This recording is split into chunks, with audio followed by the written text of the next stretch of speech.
Good evening, everyone. Welcome to the San Carlos City Council Successor Agency to the Redevelopment Agency meeting of June 22nd. Tonight we have a guest mayor. He's the mayor of the day. This is Jimmy Carlson, and he's going to handle the meeting for a while. And I'm going to turn it over to him right now. So, okay. Will you please join me for the Pledge of Allegiance? Okay. I pledge allegiance to the flag of the United States of America and to the republic for which it stands, one nation, under God, indivisible, with liberty and justice for all.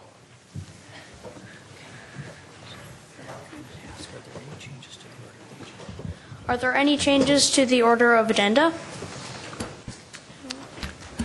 Mr. Mayor, if I can request the movement of the handbill ordinance discussion, which I believe is item 10A, if we could move that up, I would appreciate it.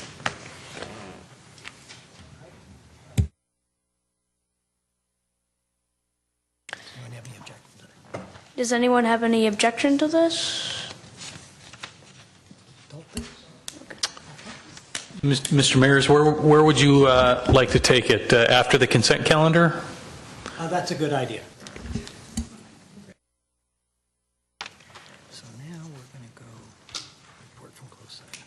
That's Mr. Rubens over there. Just say Mr. Rubens is there, report from closed session. Mr. Rubens. Mr. Rubens, is that a report from the closed session? There are no reportable items from the closed session, Mr. Mayor. Okay.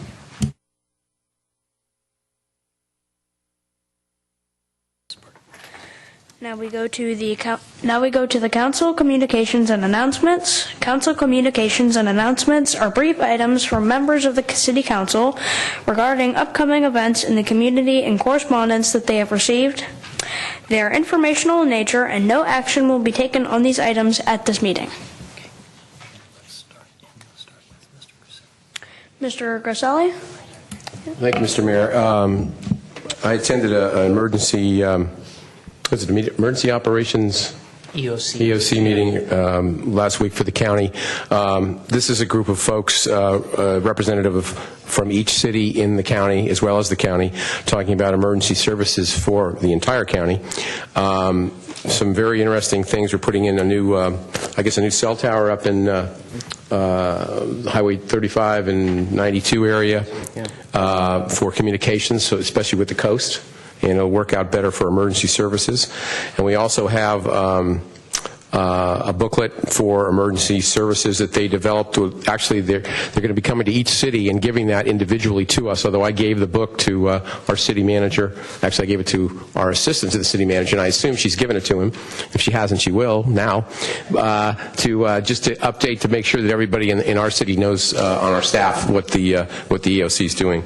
I'm trying to think if there was other meetings that I went to. I guess we had a sewer board meeting also with Belmont, Redwood City, and West Bay, and we're proceeding with plans, again, improving the plant, sewage treatment plant, and I think the costs will be more, unfortunately, but they'll be extended out over a period of 4 or 5 more years. Anything else, Mr. Public Works person, that I might have missed there?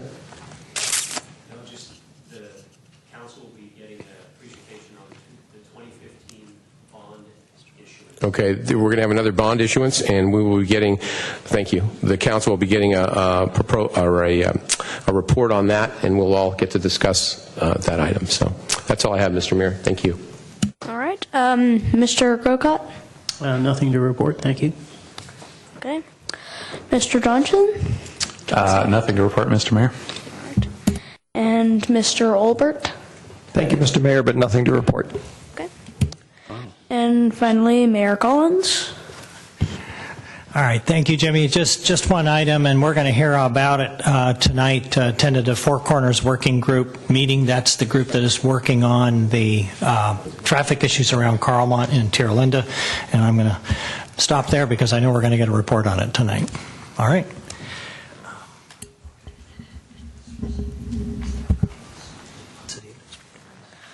Are there any staff comments on city administrative business? Yes, Mr. Mayor, just two quick ones. First, I can confirm that Tara did in fact provide me with a copy of that EOC information. And secondly, we had heard from Cal Water that through the first month of the water restriction period, San Carlos was one of the best water-saving communities of any Cal Water community that they serve. So we have far and away exceeded the 20% mandate as a community.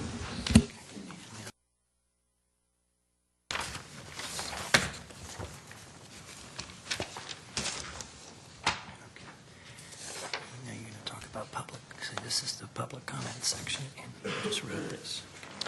This is the public comment session. Persons wishing to address the City Council on matters not on the posted agenda may do so. Each speaker is limited to 2 minutes. If the item you are speaking on is not listed on the agenda, please be advised that the City Council may briefly respond to statements made or questions posed as allowed under the Brown Act, Government Code Section 54952.2. The City Council's general policy is to refer items to staff for attention or have a matter placed on a future City Council agenda for a more comprehensive action or report and formal public discussion and input at that time. All right, and see, we have one speaker slip, Scott McMullen. We have one speaker. It is Scott McMullen. Okay, now when he starts speaking, you want to push that button right there, okay? And then when you, okay. Thank you, Mayor Jimmy, and it's nice to be here, Mayor Collins and other councilmen. My name is Scott McMullen. I'm a resident of San Carlos, and I'm here to describe a recently developed nonprofit called Sequoia Village. First, it's not a place or a structure. It is a 501c3 nonprofit serving older adults in San Carlos, Redwood City, and Belmont. It's membership-based, it's volunteer-based, and it's community-based.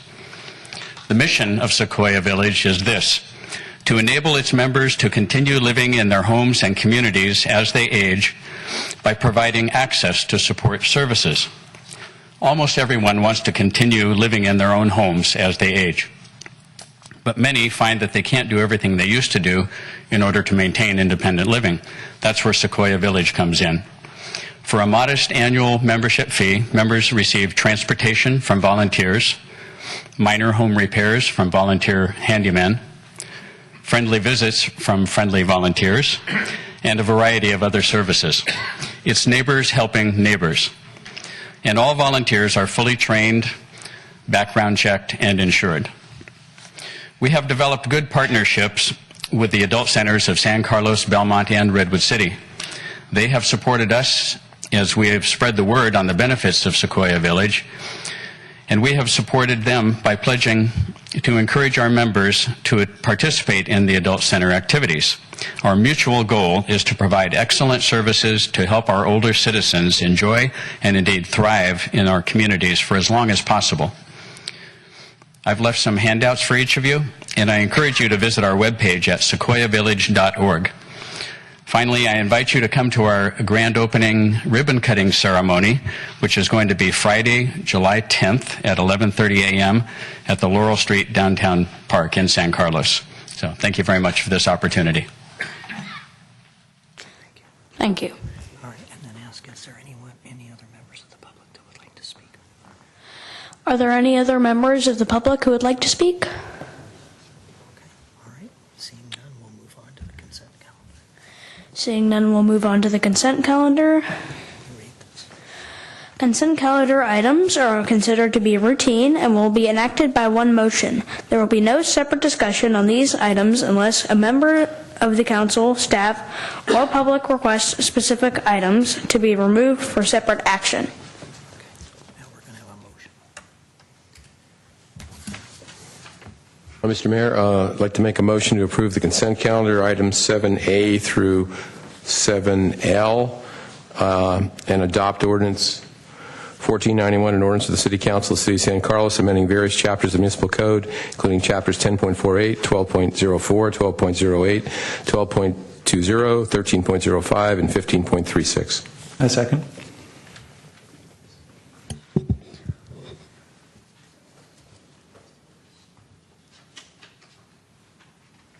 Crystal, would you please call the roll? Okay. Councilmember Grisilli? Yes. Councilmember Groscut? Yes. Councilmember Johnson? Yes. Councilmember Obert? I am voting for the consent motion, but I do want to make a note as following on a discussion from our last meeting. I actually, while I support it, I do wish we were doing something to mitigate the cost of sidewalk repairs for some of our residents. But it's a yes. Okay. And Mayor Collins? Yes. All right, so now we'll go on to, now, all right. This is where we're going to 10A, right? Okay, so now we're going to talk, we're going to move to unfinished business and just read this. All right. Consideration of introducing an ordinance adding Chapter 5.45, regulating delivery of unsolicited or unsubscribed paper, plastic, or composite materials on private property in the city of San Carlos. And to say this is item 10A. This is item 10A. Okay. Thank you, Mr. Mayor. I'll deliver the staff report and answer any questions the council may have. The council has seen this matter a number of times over the past several months, and the purpose of this ordinance is to address a community concern regarding litter and security for residents, among other issues stated in the proposed ordinance. It is conduct-based, not content-based. And the idea is, as I've stated before, is to have a content-neutral regulation of the conduct of delivering unsolicited materials on private property in the city of San Carlos. Since the last time you heard this, I've brought forward an alternate version of the ordinance based on some objections that were stated at the public meeting. So what you have before you is two alternate ordinances for approval tonight. One of the ordinances basically as presented at the last meeting in early May, on May 11th when it was presented. And the second version includes an additional exemption that allows for a content-neutral delivery of for one time per year per person, and person is loosely described not only just an individual but an entity counts as a person in the definitions of the ordinance. The penalties for violation of the ordinance remain an infraction or a civil penalty. There are some presumptions in the ordinance against counting, automatically calling a delivery of something as being unsubscribed. One of the important features of the ordinance is the notice provisions for the refusal of consent registry. That's only one of three methods to notify potential disseminators of these materials that a particular resident is refusing consent to delivery of unsolicited materials. The other two are actually posting a sign on your property, and the third is to honor or to actually request on the disseminator's own program for non-delivery of such materials. The exemptions, it should be noted, really only apply to the notice provisions of the ordinance. They don't apply to the security or anti-litter provisions of the ordinance. So in other words, if someone delivers materials onto the property, even if they're on the exempt list, they still have to deliver the materials in a way that they will not scatter or blow about in the community or enter into the city storm drainage system or cause a security issue where they accumulate on people's property. This includes anyone who is delivering materials, including those, as I said before, listed on the exemption list. The one-time exemption, even for annual exemption, those people who deliver using that exemption would still have to comply with the anti-litter and security provisions contained in the code. So really the issue of exemption is just dealing with the honoring the refusal of consent registry and the other methods for refusing consent. So again, you've seen this ordinance before. I think the council's purposes are stated in the findings, but in summary, the purpose is to allow residents to not have this type of material accumulate on their property without their consent. The other issue, just to avoid any confusion, is that this is an opt-out type of a ordinance. So in other words, to have the materials not delivered on your property, you need to actually affirmatively say, I do not want the materials dropped on my property. So anybody who is delivering materials, if a particular residence is not on the refusal of consent registry or do not post a sign, they are properties that you can deliver without violating the ordinance. But if they're on those lists, then you potentially could be violating the ordinance. There's one other safety issue, safety valve issue, if you will, that's in this ordinance, that if somebody is delivering materials and someone is on the do not deliver registry or has posted a sign, they can get oral consent to deliver. So there's yet another path to deliver materials on property, even if people are on the list, if the person says orally, yes, I consent, yes, I'd like to have that piece of material, then that would not be a violation of the ordinance.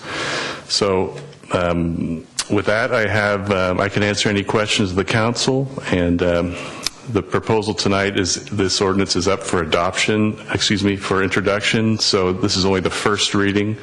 It has to come back to another public meeting to be adopted. Any questions for Mr. Rubens? Mr. Groka? Thank you. You mentioned, or you used a term about consent to subscribe. As far as election materials go, couldn't there be a presumption that if you're registered to vote, you're subscribing? Well, the exemption let me answer it this way, Councilman Grocott. The exemption that's included in the ordinance for political campaigns and nonprofits is modeled after the do not call registry that's available for phone calls. So it's not designed to regulate the content of the message. It's just designed to recognize that those types of deliveries are infrequent and do not accumulate or in the way that other types of deliveries do. So what we're trying to accomplish with that is to just simply say that those types of materials do not contribute to the problem, but we have, because we are adding that other layer of requirements onto them, they further will not contribute to any of the litter security issues because they still have to be secured and hidden from view. But to answer your question about registering to vote, could that be considered a form of consent? I suppose in a general sense that people who are registered to vote do receive official notices. That's another one of the exemptions. So this could be considered related to that. I haven't stated a finding like that in the ordinance, but it's certainly something that could be argued. Okay, thank you. Mr. Crystal?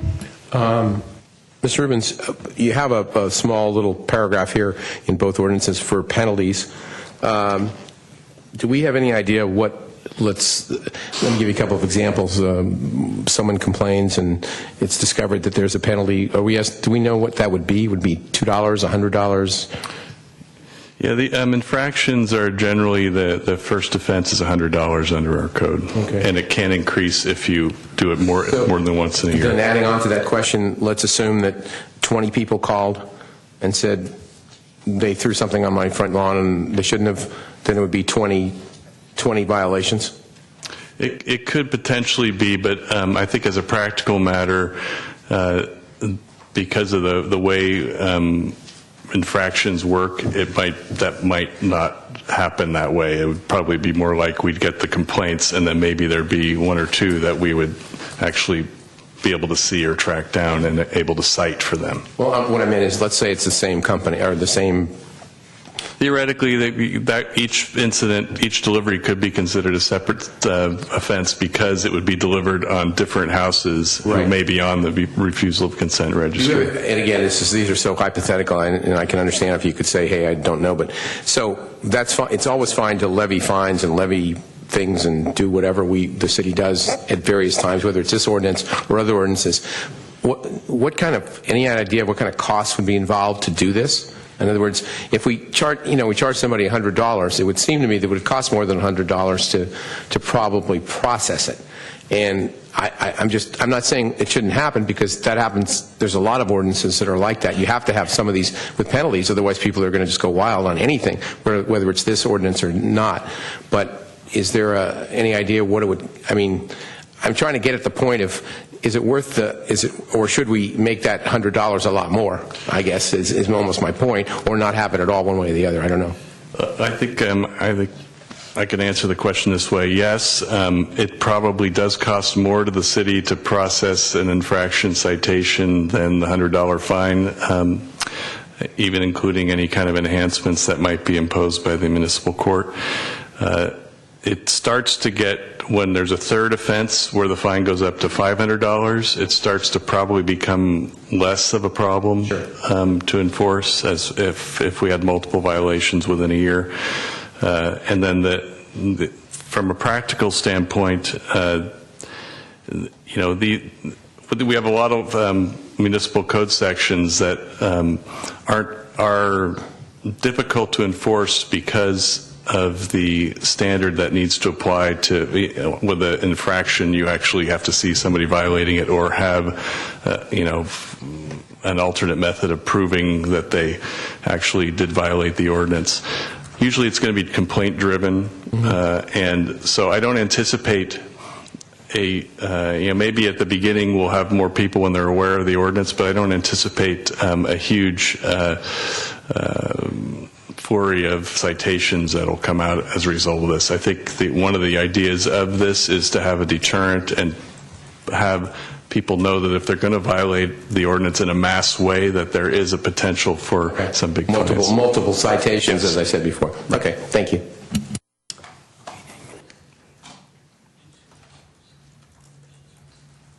We have two speaker slips. The first is for Wesley Young.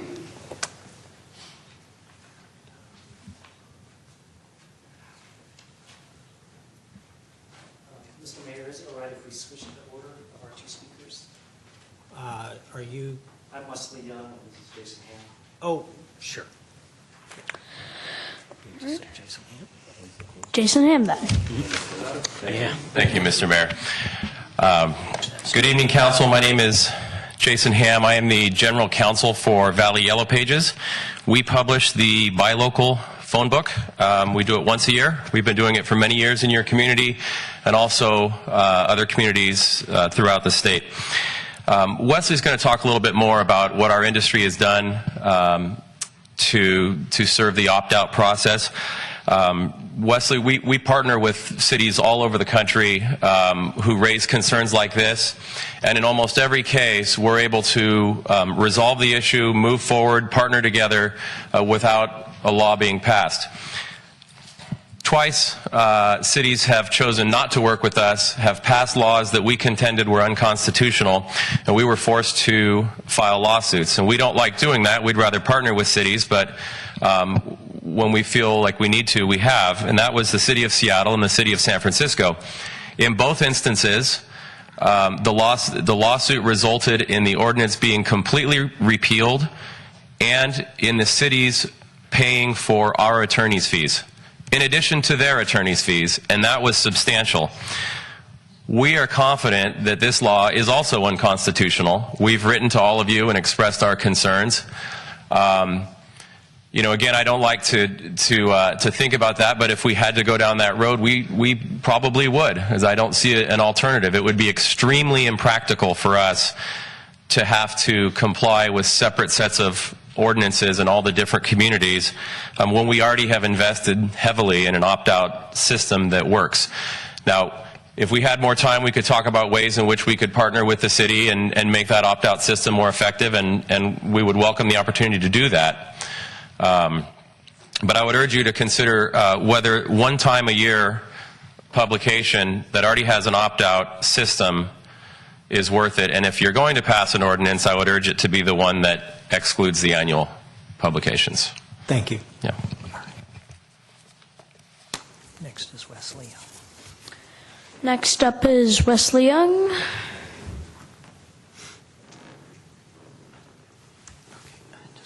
Good evening, Council. My name is Wesley Young with the Local Search Association, representing the Yellow Pages publishers. We have about 160 publishers that participate in our opt-out site.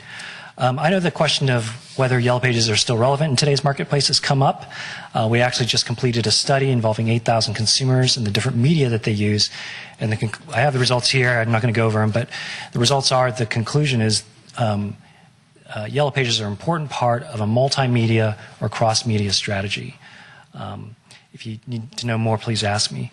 I did want to touch base on the opt-out site because even though the Yellow Pages are still relevant, we understand and respect property owners' wishes, residents' wishes about the choices of what they receive. That's why we started our own opt-out site 3 or 4 years ago. We believe it was a great marketplace response. It's free, it's simple, it's a one-stop shop.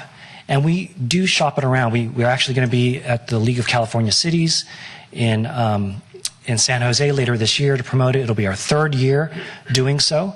And there are cities around here that do promote and use our opt-out site. Alameda County, Dixon, Fairfield, Mill Valley are just a few.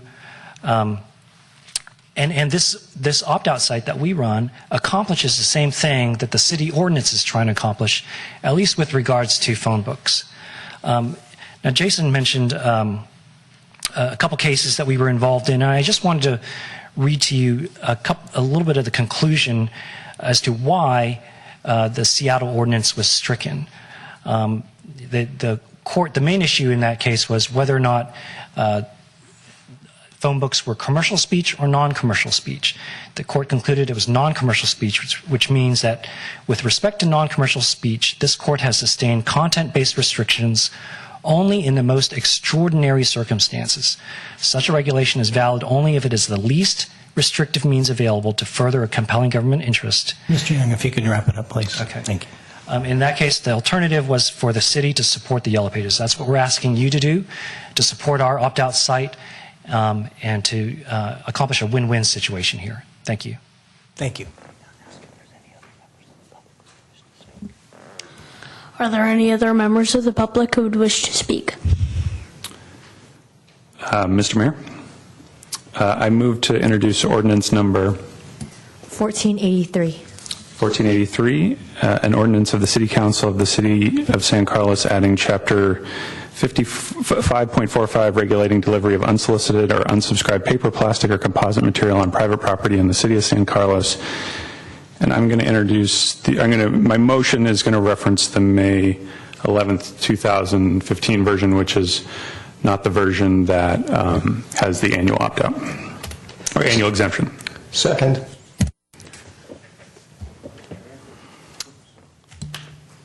So I'd like to put a competing motion on the table, and that is to make the same introduction of ordinance number 1483, however, introducing the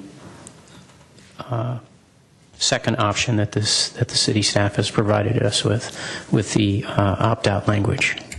and exemptions. A second. All right. We have a motion second on both of them. Greg, we vote on the second one The first? second one takes precedence over the first one. It received a second, so you proceed with the second motion first to see if you receive 3 votes. Discussion, Mr. Johnson. Mr. Johnson wants to speak. Just say Mr. Johnson. Mr. Johnson? Thank you, Mr. Mayor. So, a lot of the discussion tonight is probably going to be about phone books, but I just want to take a quick step back and talk about why we're doing this, what the process is. So, what this came about, the way this came about was a lot of concerns from residents. It started really about unsolicited newspapers, the San Francisco Examiner in particular, and extended to things like the Yellow Pages, things like little flyers that are left on people's doors for gardeners who are soliciting, or other types of services. And, the more we dug into it, the more we realized that as a lot of our lives have shifted online, we have become much less of a paper-oriented society. We're a digital society. I can get, and I do get most of my news, my Yellow Pages and everything on my phone. I don't get it, from this. But there are some businesses that are still out there that are trying to reach residents in San Carlos as consumers. What we're trying to do with this ordinance is not seek to ban this marketing material. We're just saying that if people don't want it, they should be able to say, I don't want it. And there's a lot of precedents for this. I've talked about this in the past. So Congress passed a national do not call ordinance. Everyone remembers the days in the 80s and 90s when you used to get calls in the middle of dinner saying, do you want to change your long distance service? Nobody gets those calls anymore because Congress said, if you don't want to receive calls from marketing, from solicitors, you can get your name on the list. There's a law around email spam. Every unsolicited email has to have something in the footer that with one click you can unsubscribe from the list. So, the federal government has done a lot to be able to say, hey, I don't want all this marketing material in my life. But because of some nuances in the law, it is harder to pass a law to ban someone from throwing this. And I actually got 2 of them this past week, so one with a paper bag and one without. Than it is to get your name off of a do not call list, or get your name on a do not call list, or stop email spam. So, and the impact to the community is real. I mean, Greg mentioned it, and the reason that we're doing this is it creates a nuisance. It creates litter, particularly during rainy periods of time, the stuff gets sogged down. It's wasteful. All this was delivered all around town. I bet you majority of people are just picking it up, putting it directly into the waste basket, and it's getting taken down to Recology, it's getting shredded up, and it's going out at public expense. And it causes a security problem. If I go on vacation for a month, I can call the post office and I can say, hey, I want you to hold my mail at the post office. But who am I going to call to say, hey, stop putting stuff on my lawn to let everyone know that I'm not home? So that's the issue, and I really appreciate all the work that Greg has done and all the staff has done to work through this. These are thorny issues. We take them very seriously. The reason we've taken this up a couple times is because we want to get it right. I would say, on the question of the Yellow Pages, the argument that this is free speech, in my mind, is ridiculous. I mean, this is a business. It's filled with advertisements. They go out and they sell. And the reason that when companies say, hey, we have an opt-out list, and the San Francisco Examiner has an opt-out list, the reason they don't work is because they don't have an incentive to honor them. Because most people would say, I don't want the Examiner every day. I don't want the Yellow Pages, and then their business would dry up. I'm on the Yellow Pages opt-out list. I don't know. The gentleman said his was the buy local list. This one is the YP list, but I got 2 of them this past week. If you say, hey, how do you get off this thing? You got to go, in and then I don't know if anyone can read. Way down here it says how to get off the list. So, I think it's disingenuous. Now, they may have a legal claim, and they come down here and they threaten the city. If you want people, if people say they don't want the Yellow Pages, and you say, and you give us a list of their names so that we don't deliver to them, we'll sue you.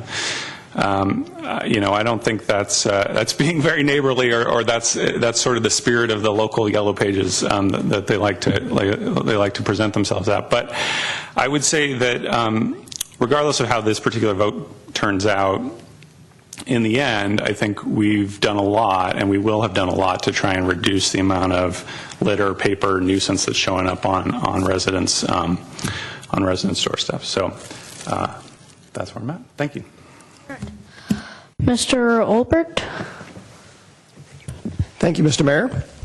I don't have an awful lot to add to what Cameron just said. I actually forgot to bring my Yellow Pages in.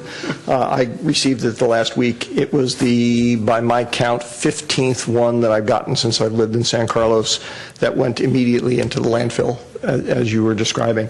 The one thing I would want to emphasize or mention is I think it's very critical to remember that this is an opt-out system.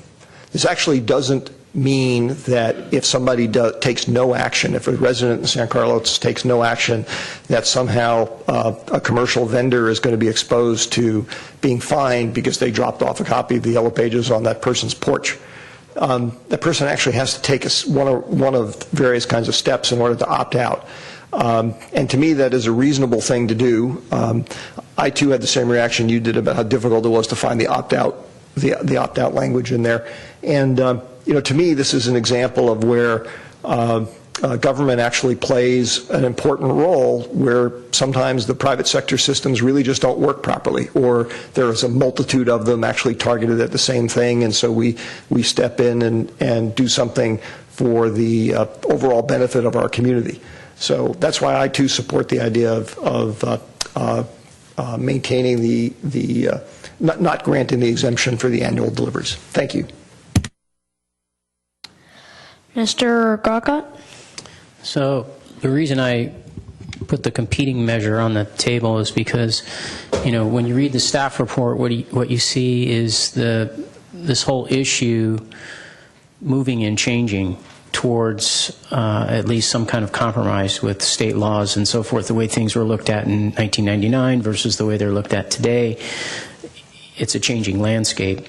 And I think the second ordinance, with not only the opt-out opportunity, but also allowing a one-year annual exemption, moves more in that direction, is more in line with what state law and federal laws are doing in this regard. I completely agree with you. I don't look at the phone book delivery as free speech. I don't look at even newspaper delivery as free speech, because I think if you want a newspaper, you subscribe to it. And if you want one of the free papers, you go downtown and you lift it out of the box, or you go to the coffee shop or the train station and you pick it up. But you don't expect to find it in your driveway every day. The reason I asked the question I did about political campaigns, and even, you think about that with local nonprofits and so forth, I don't think people have the same revulsion to those kind of materials showing up at their home as they do with unsolicited material from, the mow and blow guys or newspapers or phone books or whatever. And lastly, I think what you're saying, Cameron, is true about the phone books. And in fact, I think it's so true that market-wise, it's not going to be an issue in 5 years, because they won't exist. Now, I could be wrong about that, but at least if we vote on the second ordinance, the competing ordinance, or the competing motion, if we vote in favor of that, it just allows us time to let that happen and see what the market's going to do. And if nothing else, I know part of the reason that we're doing this is because we've gotten actually a lot of complaints relative to how we get complaints. I mean, how many complaints do we get anyways? But, when you've got a number of people complaining about the same thing, if it's 20, to us that looks like a lot. So when you have that kind of thing going on, as a council, you want to work for your citizens and try to do the right thing. And I think the competing motion gets us going in that direction and would relieve the concerns of a lot of our citizens and what they're complaining about. Mr. Grisilli? I agree with, quite honestly, I think everything that all our colleagues, or my colleagues, have said tonight. I think our society is changing in a lot of ways.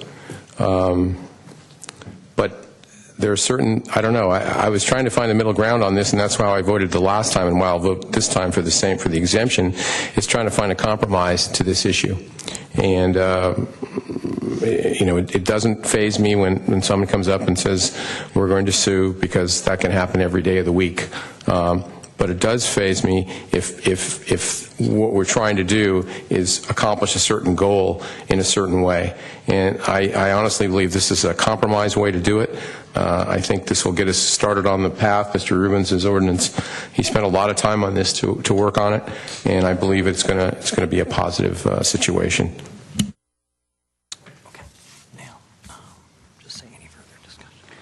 Any further discussion? If not, Crystal, please call roll. Councilmember Grisilli? Yes. Councilmember Grocott? Yes. Councilmember Johnson? No. Councilmember Obert? No. Mayor Collins? Yes. Okay. All right. And with that, we are going to thank Mr. Carlson for joining us tonight. And let's give him a great round of applause. You do a fine job, don't you? In fact, Mr. Carlson, I'll mention to you that you might be a little young, but there is an election this year. Good job. Thanks. Thank you. You did a great job. Through the chair. Thanks again, Jimmy. Good job. Just when you're done. Yes. Because we don't often have competing motions on the table like that, I just thought it might be nice for the public for there to be a clarification on exactly what it is we voted on.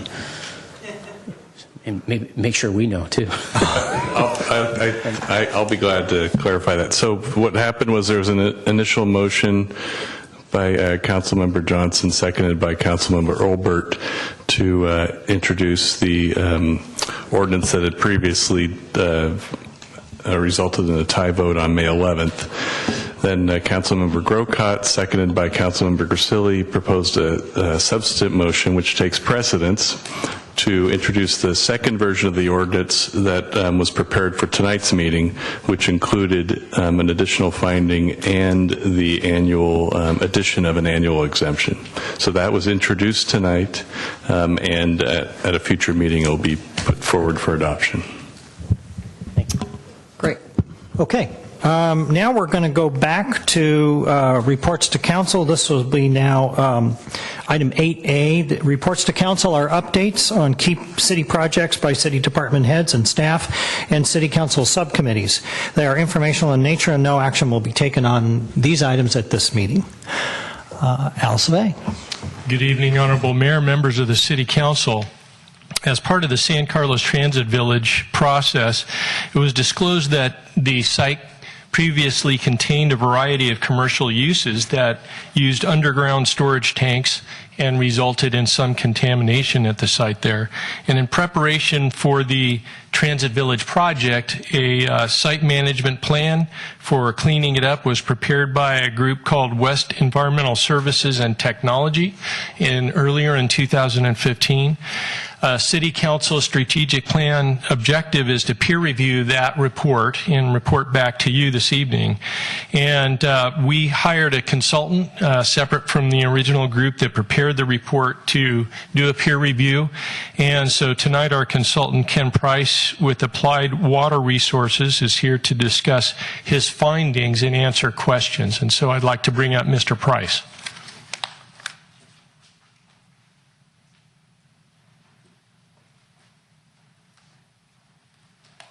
Thank you, Al. Good evening, Mr. Mayor and Council. Again, my name is Ken Price, and I'm Senior Environmental Consultant for Applied Water Resources, and did the principal review of the site management plan prepared by West Environmental. The site management plan is a document that encompasses about 5 years of studies and presents remedial action plan for the cleaning up of the site. These include soil excavation, off-site soil disposal, the characterization and management of that material that's being off-site and disposed, vapor management, vapor barrier, system testing and indoor air management, groundwater management, institutional controls, and contingency plans. Contingency plan is there because as we do environmental studies and come up with remedial action as the site management plan has, there's generally conditions found in the field that generally expand over what we found. You cannot do enough drilling to define it down to the square foot, and there's always something that pops up, and the contingency plan is there for that. Institutional controls are those controls that do not mitigate but enhance the health and welfare of the public and the protection of the waters of the state of California. In this case, the institutional controls would be soil vapor barriers for the construction of the buildings to minimize and decrease soil vapors from the contaminated soil and groundwater that would enter the building. They would be captured in a engineered design system, run through a carbon filtration system, emitted into the air through permit through the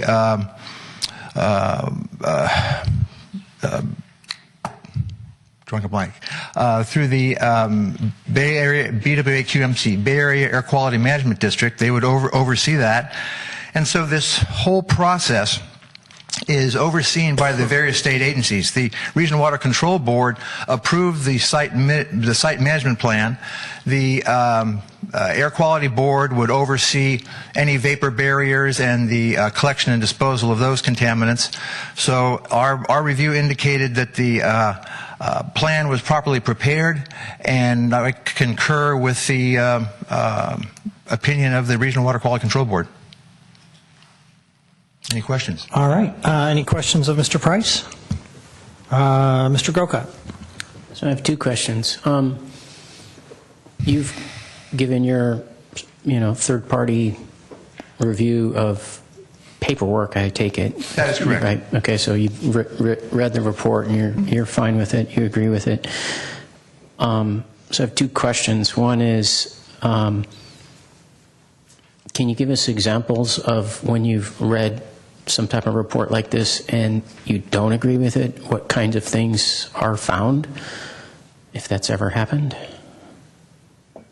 I have not done a peer review that has been previously approved by a state agency, either the Regional Water Quality Control Board, DTSC, or a county agency, and found it to be deficient in technical competency to mitigate the issues that the reports address. I understand your question, and my only answer to that would be that during mitigation, there will be issues found that weren't completely identified in the report. As I indicated, you cannot do enough drilling on the site to define every square foot of that property so you know exactly what you're going to see when you get there. That's why the drilling is done to define it, define the contaminants, look at the contaminants of concern from a concentration standpoint, define a plume in the soil and groundwater, and then mitigate that. And so the groundwater plume or the soil plume may be a little larger or a little smaller than the report identifies, but the mitigation plan will address that. So let me ask my question in a different way then. Mm-hmm. When you read these reports, you're trying to look at it with a critical eye. What are you really looking for? Looking for misses, things that they didn't test for, contaminants of concern that were overlooked in the investigation, and I found nothing to those effects here. So contaminants of concern, how would you know without doing site testing if they're there or they are not there? Well, there are documents out there, Phase 1 environmental site assessments, that oversee and present information regarding the companies that were there historically on the site and their business activities. Those business activities would be identified through chemicals that they used on the site, the business that they were operating and using those chemicals, so those would be the chemicals of concern. And so they're in the phase one, and a peer review, or at least the peer reviews that I've been associated with, don't generally associate another round of drilling and sampling. You're reviewing the work that's there.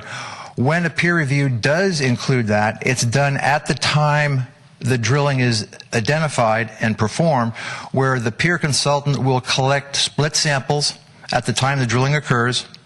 The consultant here west would send theirs to their lab.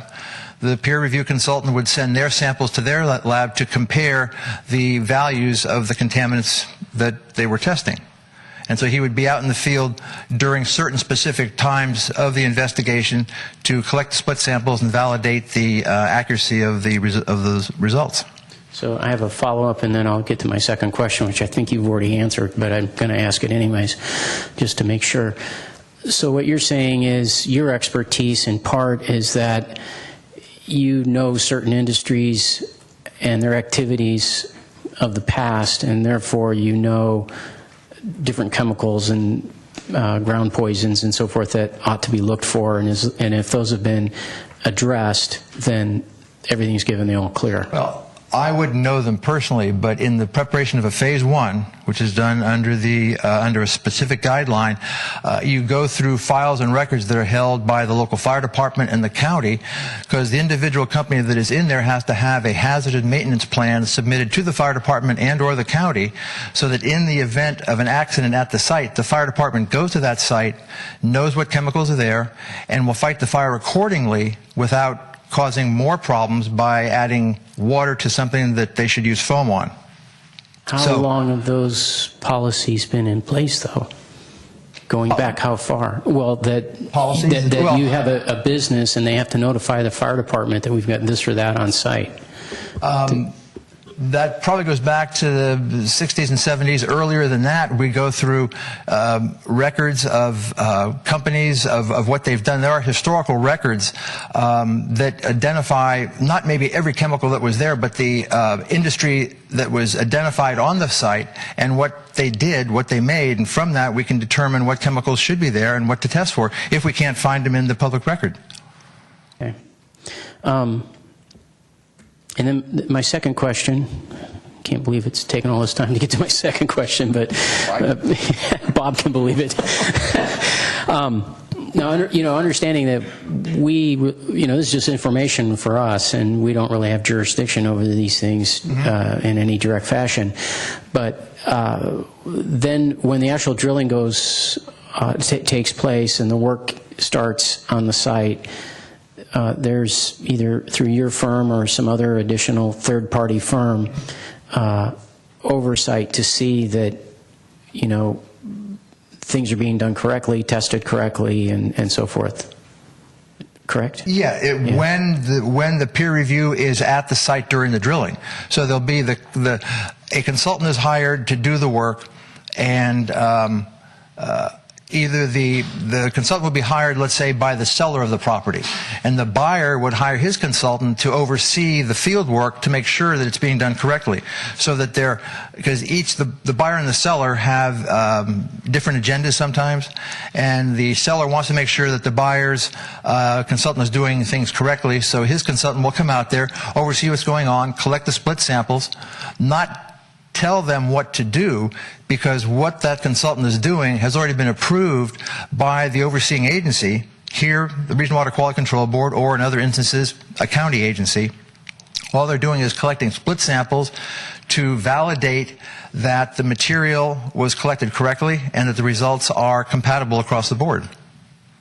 Okay, thank you. All right, Mark? Thank you, Mr. Mayor. One of the things that I came away with after reading the material, which was actually quite interesting, I think from a layman's perspective, there's a sense when you read something like this of identifying various types of noxious chemicals and discussions of, for lack of a better term, sort of acceptable levels and whatnot. The layman's perspective is, well, wait a minute, why isn't the acceptable level 0? In other words, why is the goal not simply to eliminate all of it completely? I'm a little familiar with some of that from having spent a number of years working in the pharmaceutical industry and dealing with clinical trial design and whatnot. But for the benefit of the general public, is there a way that you can briefly explain why the rules are not always take it to zero? Okay.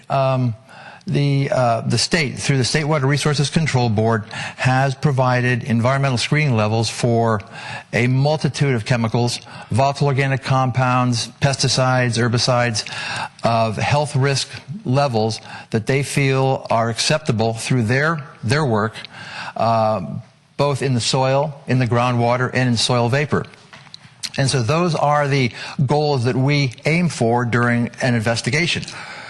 I think part of the reality is to take it to zero. Some of these spills that have occurred, not only in San Carlos or San Mateo, but Santa Clara County with the semiconductor industries, those sites will never be the way they were when the Ohlone Indians were here. I think that's an unfortunate reality that we have to live with. But what our objective is to clean them to a point where the health and welfare of the public and the waters of the state of California are protected. That's what those guidelines are for. And so that's what we drive and strive for. And those values are very conservative in their presentation from the state. So they're about as conservative as can be had from my point of view. And if there's concern that they're unacceptable, then there needs to be some legislation brought back up to the state level, State Water Resources Control Board, to override those through legislation. Because those values trickle down from State Water Resources Control Board to the regional board, to the DTSC, and then through the subsequent counties, San Mateo, Santa Clara, Alameda, Contra Costa, San Francisco, and everybody deals with those, especially with the Regional Water Quality Control Board in the Bay Area. Two other sort of quick questions, one sparked by that last set of comments that you had. And I know that a comprehensive answer to this question would take hours, but just in general, since you're describing those as the standards coming down from the state, if you will, from a state level process, what's the general perception of how California's standards stack up against standards in the rest of the United States?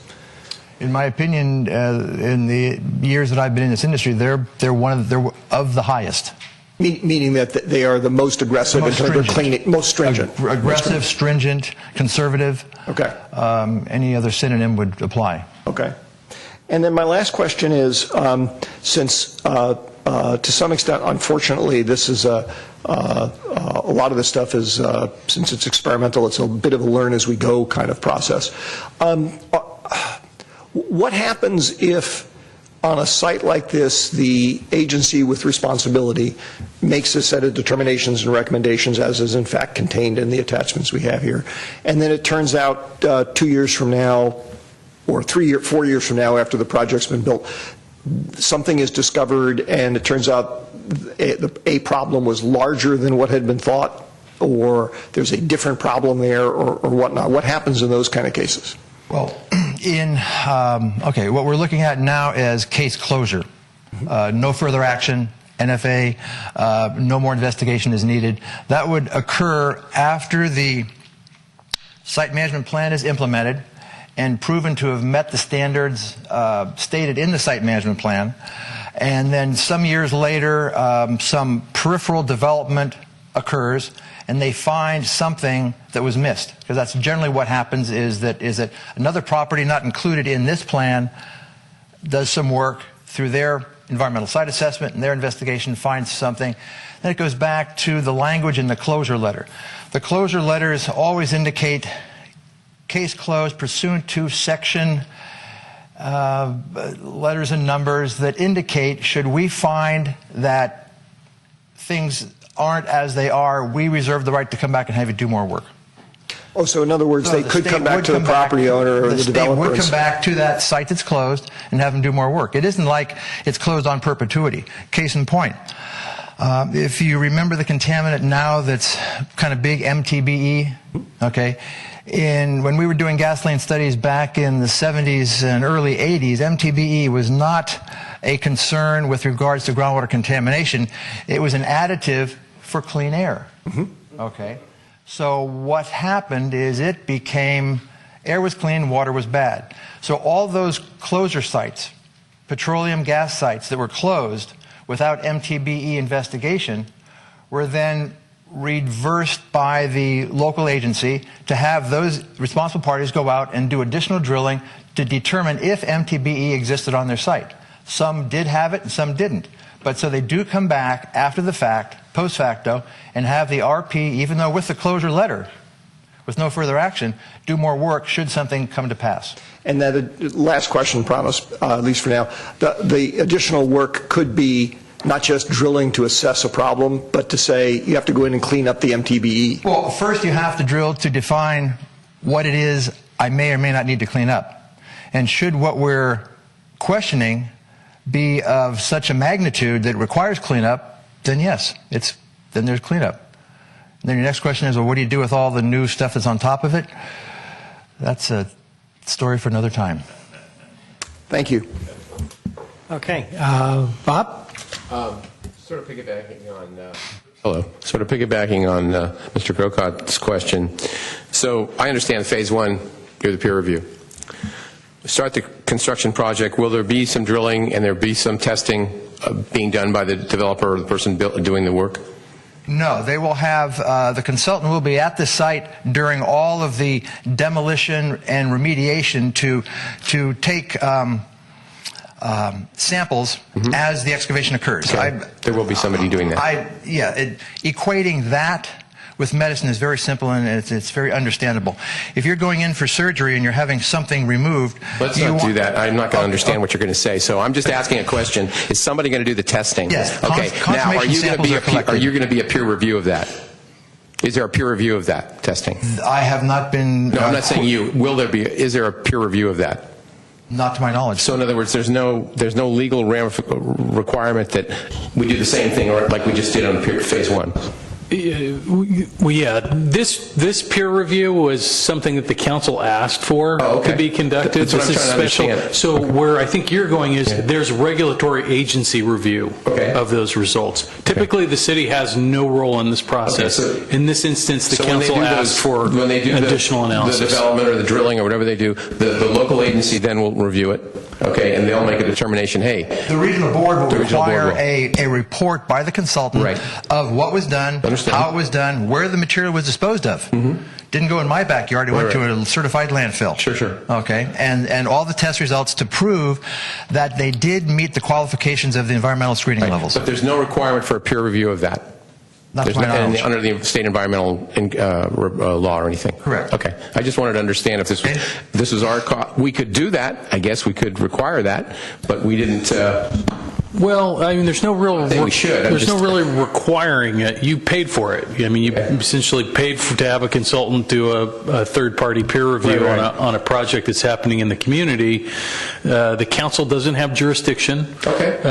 Even if your peer review came back and said the plan was terrible, I mean, you could, we have to go to the regional go to the regional water quality control board or the county health department, whoever has jurisdiction over that particular case. But the council doesn't have. I just wanted to understand what we're doing, what we did, and what's going to happen in the future. Thank you. Appreciate that. Okay. Cameron? Thanks. So is it an accurate summary to say there used to be a gas station and there used to be some other auto-related facilities? There was a mechanic, there was a car wash, and what you find in the soil is gasoline and motor oil?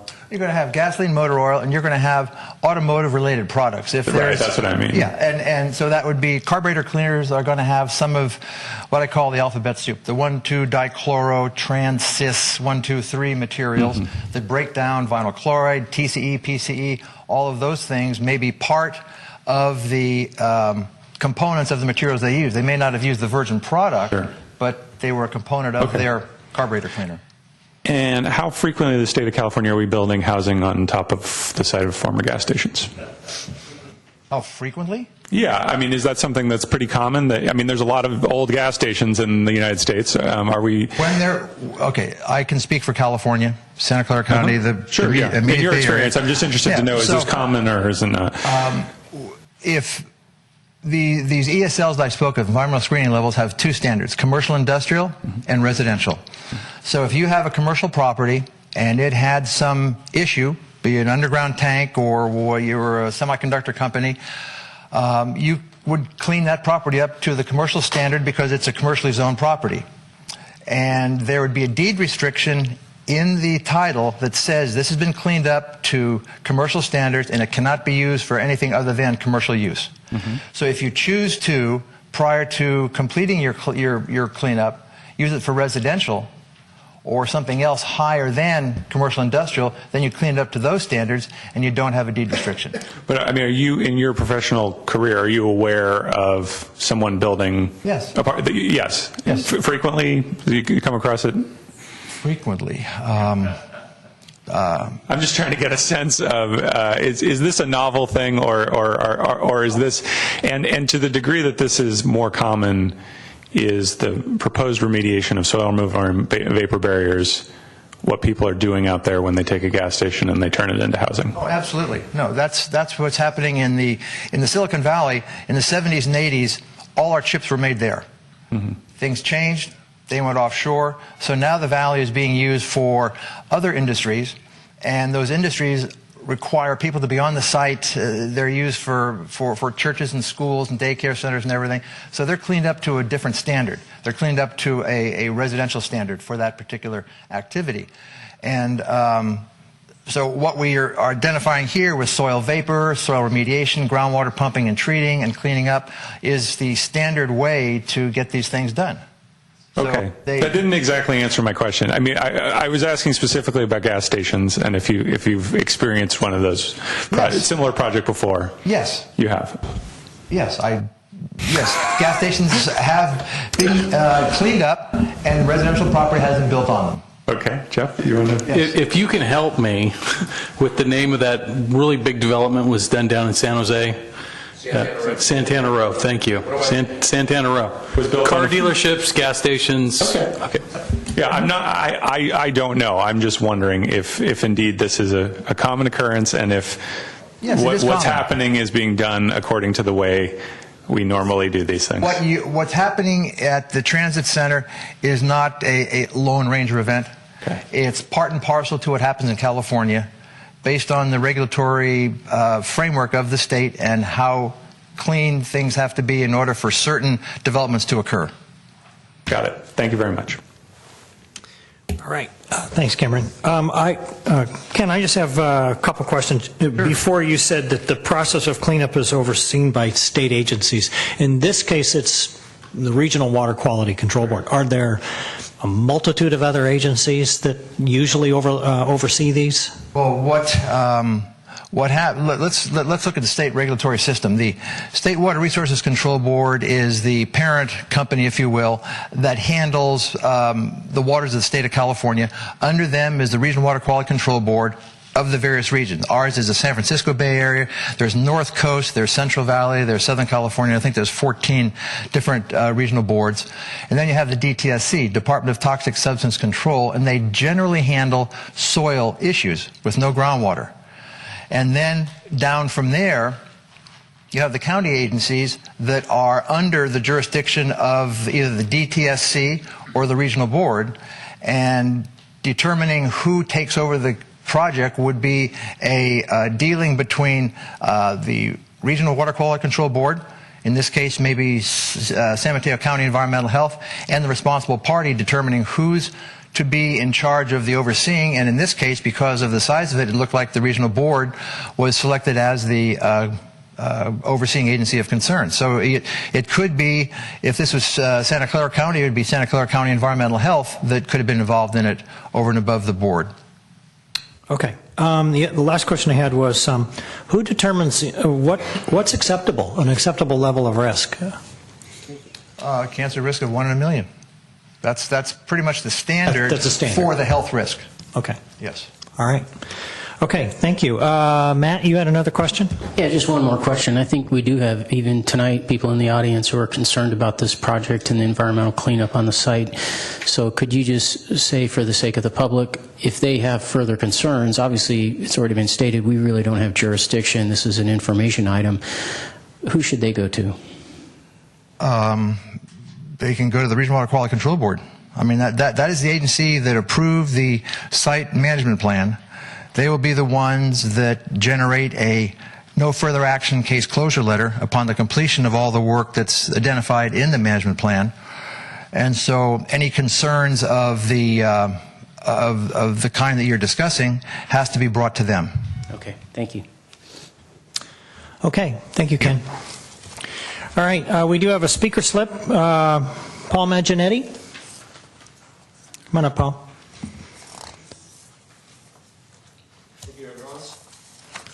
My ancestors were Ohlone, so I feel this kind of personally.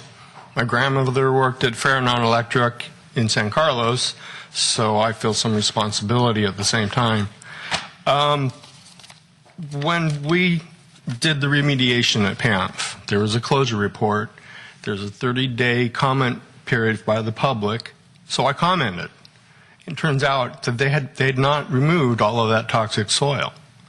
So a plan is nice, but if the plan is not implemented, then we all have to pay for that. The soil that we're talking about here is sandy, gravelly.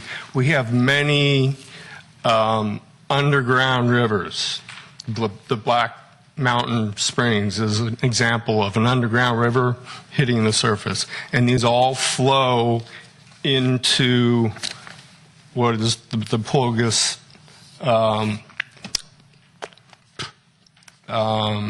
watershed, the Pulgas watershed.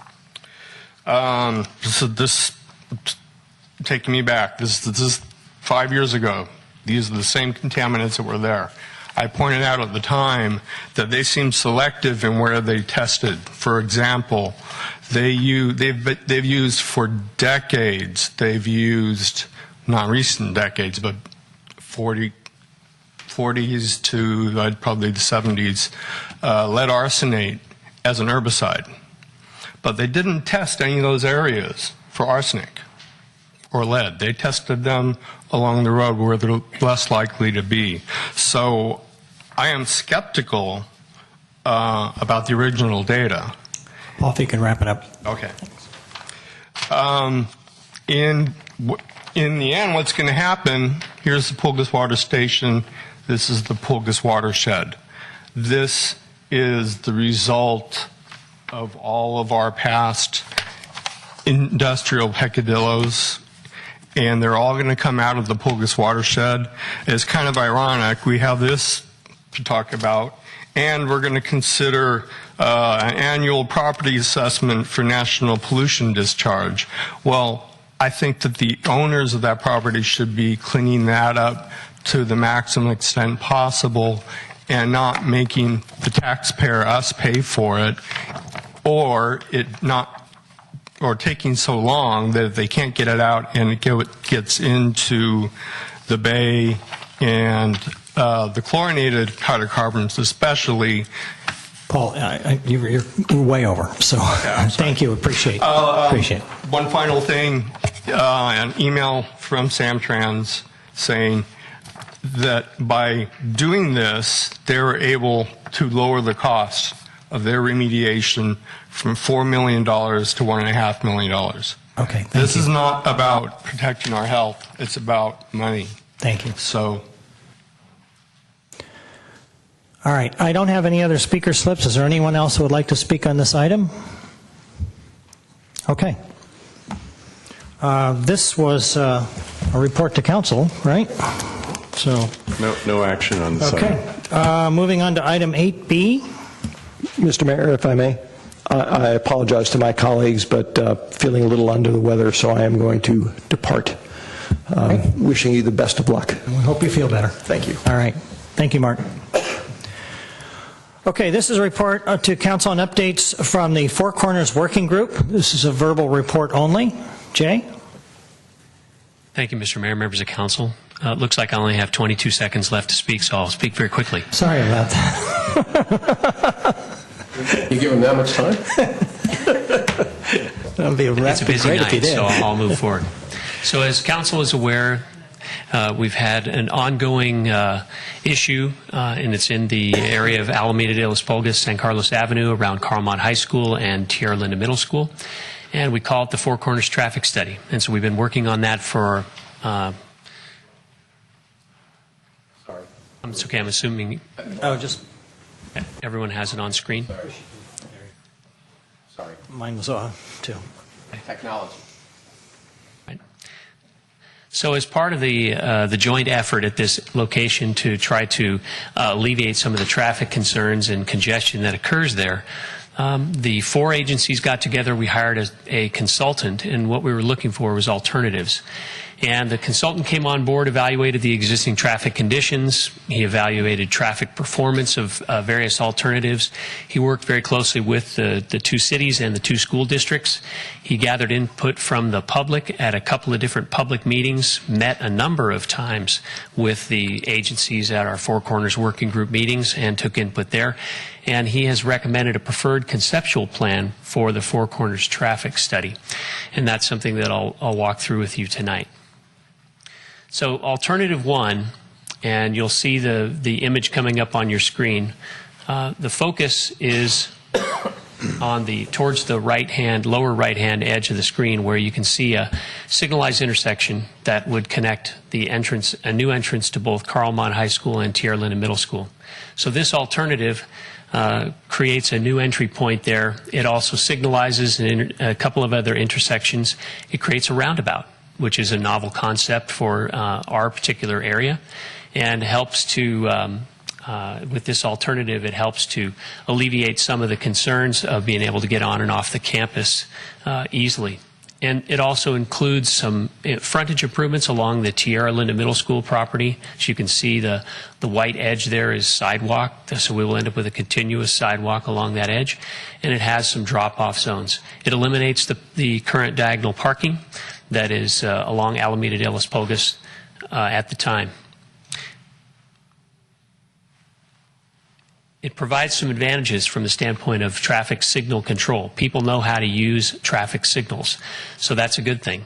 And so that's one of the things we have to consider as far as the alternatives. The school districts, they have to directly align their new entry points, which is something that they're willing to do. It provides for some drop-off space along Alameda, where we got rid of the parking, and it also maintains bike lanes in both directions. That was something that was identified as an important consideration, that bicycle traffic would still be accommodated through the corridor, and that we would have an opportunity for some drop-off zones, especially for transit. And the advantage in this alternative, number one, is signalized crossings for pedestrians. And that's something which, in the corridor, there's been an ongoing problem with the randomness of pedestrians through that corridor crossing at points, delaying motor vehicles significantly at the intersections. The second alternative created a roundabout entrance at the school driveway points. A novel concept. Again, here's one that you can see. There's 3 roundabouts in a row, and traffic will flow continuously through those at a very slow speed. So the roundabout concept is one that eliminates stop sign controls, but it has slower speeds through the roundabouts, and so it can allow for more continuous throughput. In this alternative, you can see that the diagonal parking has been left in place. There's bike lanes maintained through the area. The sidewalk along Tierra Linda frontage is also included. This, as you can tell, takes up quite a bit of frontage from the schools in order to make it work. So the school districts have to align their access points. There's a significant cost for that property and the construction it would take to build the roundabout. Again, you have an advantage of roundabout operations with less queuing and smoother flow. The pedestrian crossings, there are refuge islands for pedestrians to cross at the various points, and this alternative doesn't do a whole lot to get rid of that randomness of the pedestrian crossings, which interrupts traffic flow. So the consultant's recommended alternative was alternative 3, and that was to create a continuous median along Alameda de los Polgas from Cranfield Avenue down to Chula Vista. And you can see the entry points into the school properties. Those end up being right turn in, right turn out only. So there's no crossing traffic going in or out through that location. There is a pedestrian crossing there, and it was clearly communicated in our most recent meeting that the implementation of crossing guards for pedestrian assistance is going to be a very important component of whatever gets built. Along here, you can see the diagonal parking has been removed and has been replaced with on-street parking and drop-off zones. There was some discussion about the drop-off zones and whether or not they were really valuable along Alameda de Las Pulgas, the idea that perhaps drop-off should occur on campuses. That's something that both schools have to consider, making sure that they have room to be able to accomplish that. One thing to note in the lower right corner is the roundabout at the intersection with Cranfield Avenue. This has been a problematic intersection for a number of years, and part of solving the problem there is the idea that we reroute the high school driveway traffic away from that intersection. And I don't have a pointer to a laser to show you on here, but essentially what it does is it crosses over in front of that new gym area through the parking lot to where it can go right out of the entry on Alameda. So we significantly reduce the traffic on Cranfield and from the churches, and they can enter the traffic stream via the roundabout, a much more easily accessible point for traffic in that area. So roundabouts, from the consultant's perspective and his research, reduce the queuing through the corridor, they improve flow. We again have our sidewalk that is being provided on the Tierra Linda Middle School side. We maintain the bike lanes. We end up with some on-street parallel parking, and the transit, Samtrans has a space for new bus stops. They indicated that that's a very important component for them. And again, pedestrian crossings.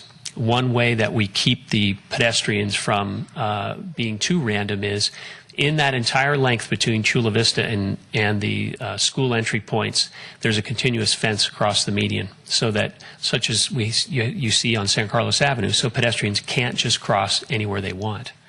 So that was another important component to try to corral the pedestrians, so to speak, get them to cross at certain points at certain times in order to help that be less interrupting to traffic flow.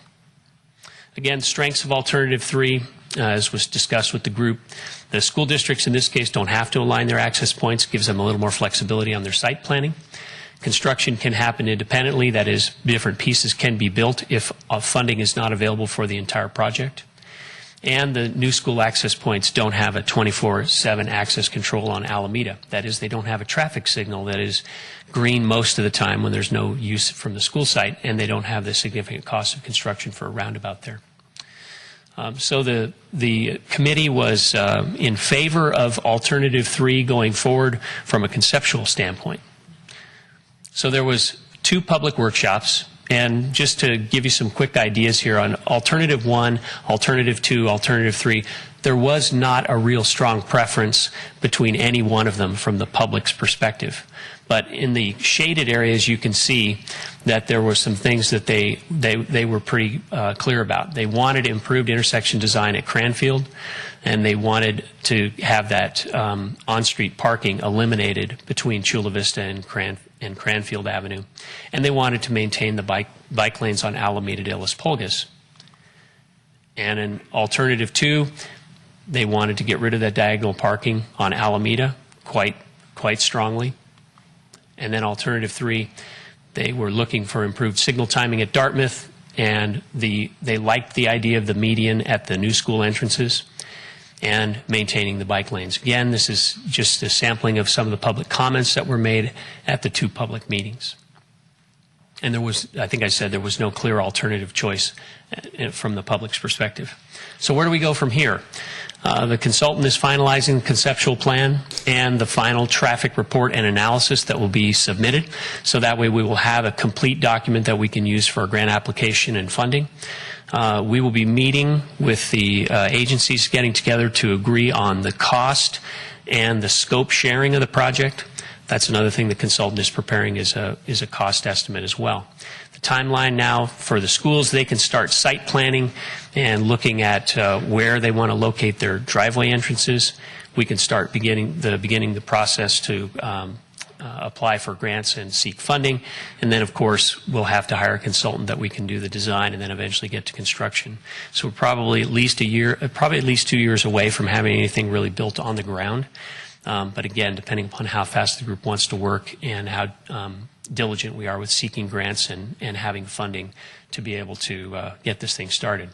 The council, when you adopted your mid-year budget, we included $500,000 in a capital improvement program so that the city would have some seed money for moving forward with the project. We know we'll have some costs associated with this, and this is a way for us to be able to be ready when it's time to get an RFP for a consultant to start the design and environmental process and move on our way. So I think we've made great progress on this.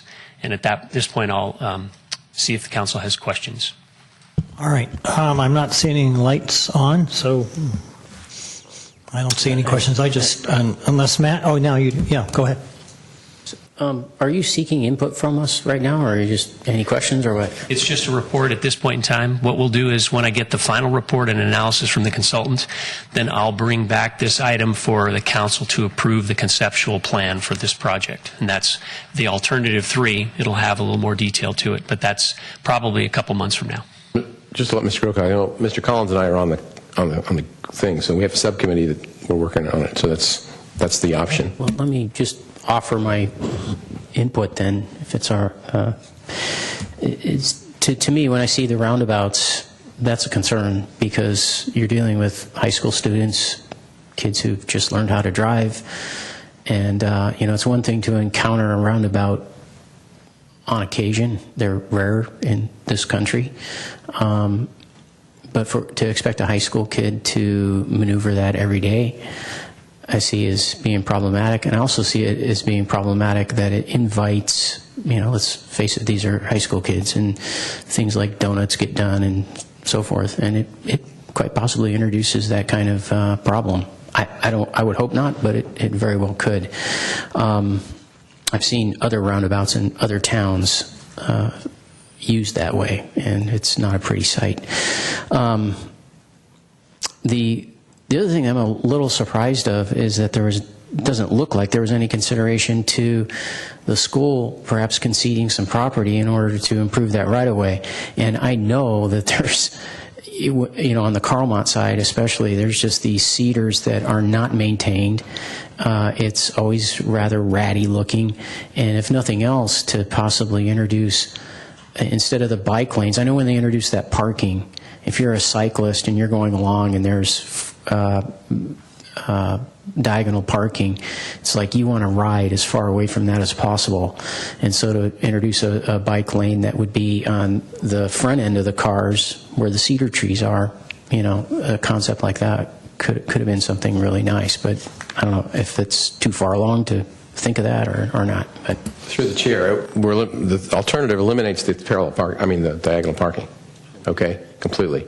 And both schools are going to be giving property up, right? That's correct. So just to let you know, that is going to be happening. So, okay.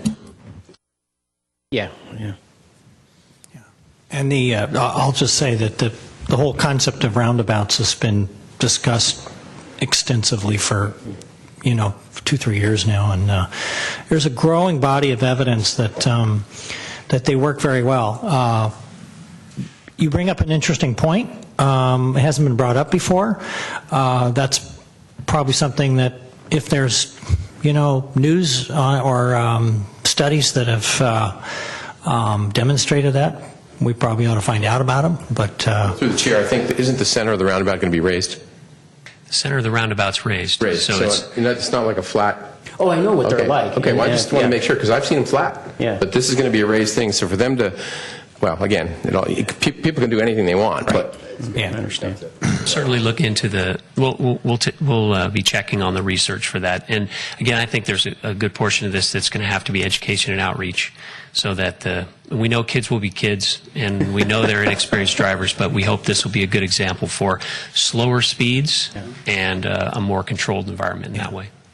And Matt, no, the process is not so far along that any input, that we're not taking new input. So it's, any input at this point is listened to. So, okay. Thanks, Jay. I don't have any speaker slips, but are there any members of the public that would like to address us on this item? Okay. All right. Well, that was item 8B. We are now going to move on to a public hearing. 9A is a consideration of introducing an ordinance amending Section 10.32 of the San Carlos Municipal Code to add Section 10.32.226, Restricted Parking, East San Carlos Residential Parking Permit Program, adopting a resolution approving the pilot East San Carlos Residential Parking Permit Program, and adopting a resolution appropriating $98,000 for the implementation of the residential parking permit program. It's a nice With title. that, Mr. Mayor, members of the council, my name is Elaine Costello. I'm the Special Projects Director, and I think as has been said about 4 times, we are now talking about the East San Carlos Residential Parking Program. And as you know, this was a condition of the Transit Village project approval, which required implementation of a residential parking program. The council also included it as one of your strategic objectives for this year. And in December of 2014, residents from the East San Carlos neighborhood submitted a petition requesting a parking permit program and laying out some of the requirements that they would like to see in the program. In February, we reported to the council on an update on kind of the program development and what we saw as some of the key issues, and then started to meet with the community. We held our first Greater East San Carlos community meeting in March of 2015, and we had folks who came put dots on indicating where they lived in Greater East San Carlos. So we had about 55 people at that meeting, and we got just a tremendous, we have an attachment that lays out some of the responses we got from that meeting. We got a lot of very, very good and detailed input on what people saw as the issues and some of the alternatives.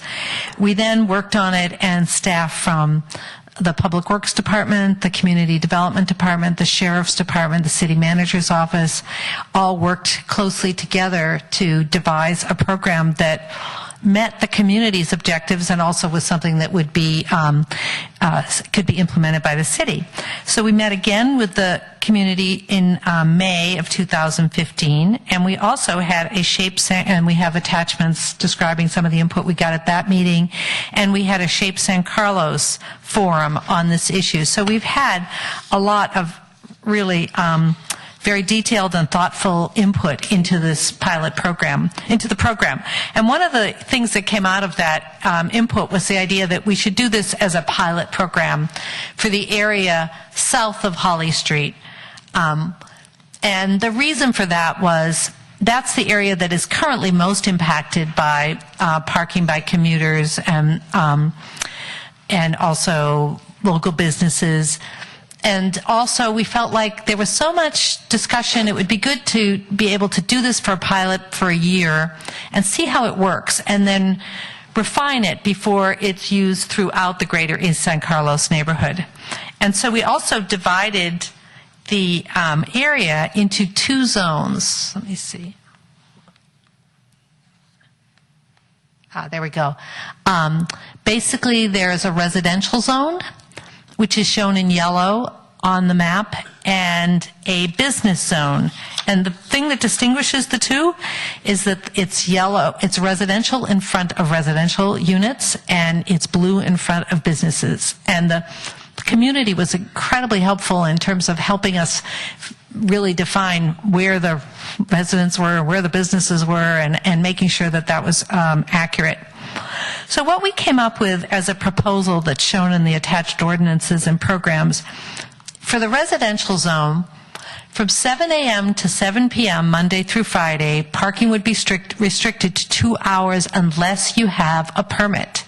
And the only way to get a permit is to live in one of the residences in the neighborhood. And if you did live in a residence, you could get 4 permits for vehicles registered to an address. And there was quite a bit of discussion about how many permits there should be. 2 permanent guest permits, because people did want to have it be easy for their guests to come by. And then the issue of special events, that there would be up to 6 special event one-day permits for birthday parties or whatever. The permits are as a condition, as required by the condition originally. They are free for residences.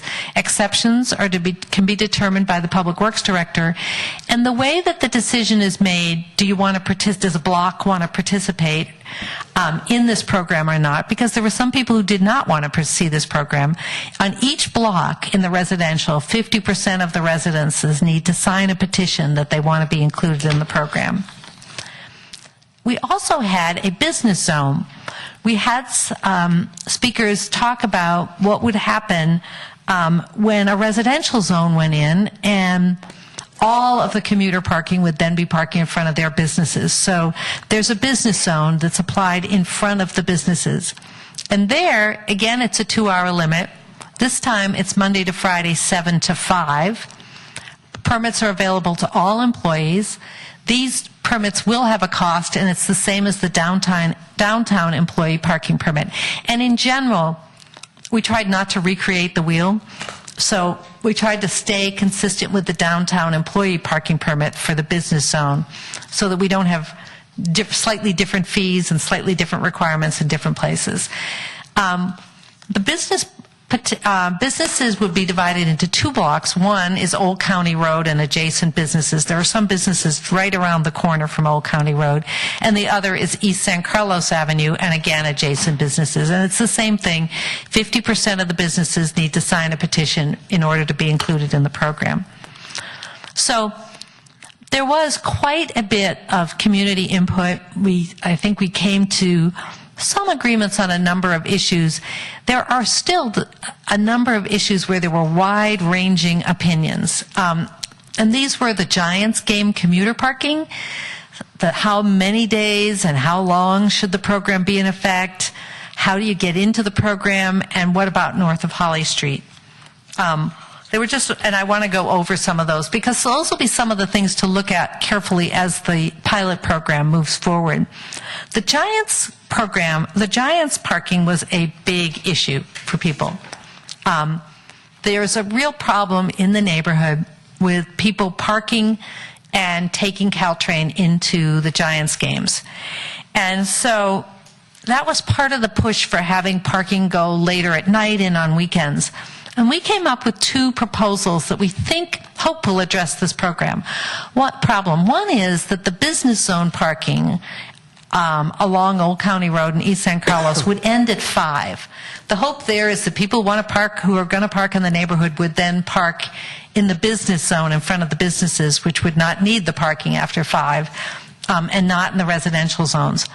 And the Samtrans parking lot is going to be moving south, and that will have 100 free parking spaces available on holidays, weekends, and after 6 p.m. on weekdays. And that would be available for people who want to take Caltrain into the Giants games. So the idea would be that the city would erect, reader boards would be erected on the streets to direct people to those free spaces, with the goal that they would park there versus in the neighborhood. And that would be available as of next spring. So not for this year's baseball season, but for next year's baseball season. So that gets us to the next issue, which was how many days and how long should the program, the 2-hour restriction, be in effect? Residents expressed an interest in the program running until 8 p.m., some actually 24 hours a day, including weekends. There were some lighthearted moments at our meetings where people said, well, what would we do then on Super Bowl Sunday? We wouldn't want to have to restrict parking. But anyway, when we really came up with these ideas around the Giants and how to address that, that seemed to be the major push behind having the longer hours. And we went back to the original proposal from the neighborhood that it be from 7 a.m. to 7 p.m. But this will be an issue that should be continue to be looked at closely during the pilot program. The next thing that was an issue was north of Holly Street. I don't know why. I went too far there. Let me see. Okay. There was an interest in many people about, well, couldn't we include the area north of Holly Street now? And the feeling was, that for the reasons we talked about, the south of Holly is more impacted right now by parking, and that doing this program in a smaller area gives more chances to refine it without having to do the whole neighborhood. So at this point, the idea is to have this pilot program and then open it up to Holly Street if, in fact, the council decides to continue the program. There is an appropriation request on tonight's agenda as well. There will be some money, $10,000 from the Transit Village developer that's already been paid toward the cost of this program. The businesses will follow the same fee structure as the downtown, so they'll be paying $58 per year per employee. But there is a need for an appropriation of $98,000 for this pilot program. There is a need for an additional community service officer because there isn't the capacity to take this on with the existing community service staff. There's the cost of purchasing, installing, and maintaining signs and the administration of the program. So the requests we have tonight for the council are that you introduce the ordinance. There's a number of items because the ordinance, the 2-hour parking restriction has to be an ordinance. The rest of the program is adopted by resolution, so it's easier to change over time. And then the resolution appropriating, there's a resolution appropriating the money for the first year of the program.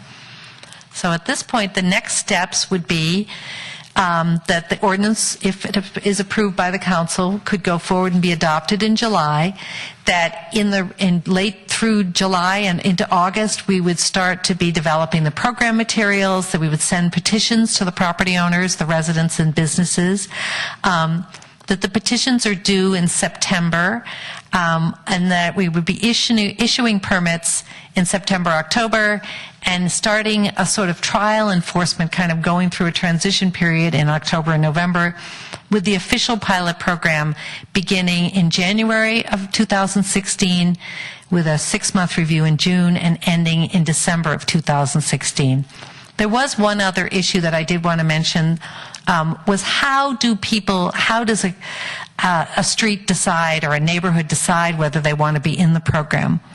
And the two options that we looked at were people would vote to be in block by block, or that the whole neighborhood would vote to be in.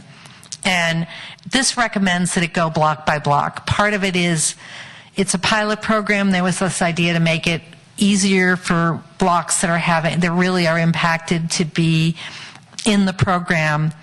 But this again is something that over time it may be better to do it in a larger area. And so that was another issue. But we went with the smaller area for the pilot program. And also we do allow in this pilot program that, say a street does not enter it originally and then realizes, whoa, we're the only block around that doesn't have this parking restriction. What are we going to do now? There is in the program the ability at any time for a block to complete the petition process and join the program. So if they missed out at the beginning, they are not out completely. So that's, any questions? Thanks, Elaine. Bob? A lot of questions. Good. A lot of questions. Okay, so I live in one of the yellow streets and I get a permit. Can I park on any yellow street? You can park on any yellow street.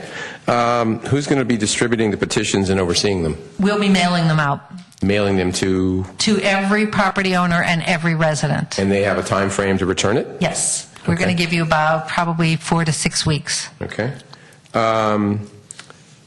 The cost, you said, is going to be $58 for the businesses, $58 per employee? Per year. Per year, right, okay. Could business employees, in other words, they have a business permit, can they park in the yellow streets? No. Okay, can the yellow streets park in the blue? No. Okay. If you have if you have a permit for the blue zone, you can park in the blue zone. If you have a permit for the yellow zone, you can only park in the yellow zone. What's the incentive for the businesses to even go into this program? Well, I think, there's two. One is, the most important one is that none of the businesses, employees will be able to park in the yellow zone in the future, assuming it gets implemented. And so they will now have less area in which they can park. And they would also then be, if they're not part of a 2-hour parking, they would then be the focus of where commuters would park. So say a commuter that sees that there's restricted parking in the entire yellow zone is then going to start coming in and parking in front of their businesses. And one of the business people who came to one of the meetings said that sometimes as early in the morning, by 7:15, the parking in front of his business is completely taken up by commuters. What about the business people that perhaps are parking now in the yellow zones? Where are all those cars going to go? Well, one of the things that we do actually say that in the... All these are, Oh, yes. hypothetical questions. And luckily they all came out at one of the meetings or another so far. There wouldn't be enough parking for every employee. There's about 150 employees to park on the street in the blue zone.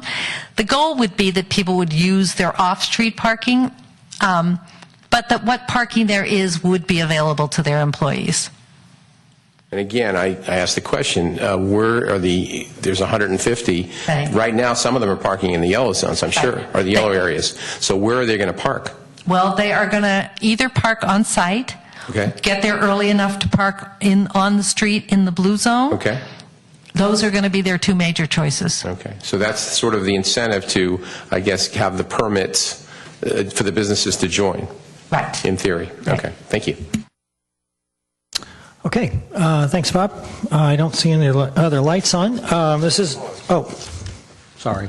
Cameron, go ahead. Sorry, late edition. I'm just interested, in all the public meetings you held, what was the sort of biggest request that you felt you weren't able to accommodate at this time, or if there was, one or two? I think it was the 4 issues that we laid out where we were able to address them, but we know we didn't meet that there were people who wanted something different. There were a wide range of opinions on those 4 issues. Okay. And can you give an example? Well, I would say the two biggest were the Giants. What should be done about the Giants parking? Should there be restrictions that run until 8 or later at night on Giants games? That was a big issue, and then there were people on the other side who said, I want to be able to have people over for dinner and not have parking restrictions. So that was a big issue. And and that sort of ties into the second one, which was, all over the really wide range of, I don't want any parking restrictions. There were people who came to let us know they didn't want the program at all, to people who wanted it 24/7, to people who wanted it that only residents could ever park on the street. So those were some of the differences. Okay, thank you. All right, Bob, you had another question? I've got 2 more questions. I live on Montgomery Street. I get a parking permit and assume Cherry Street is involved in the parking program. Can I park on Cherry Street? You can. Okay. How are people going to know which blocks are in this and not in this? Signs, okay. So, all right. Montgomery Street, I have a friend, so I'm going to have to, pretty much people would try to park close to their home anyway, but I'm just trying to identify,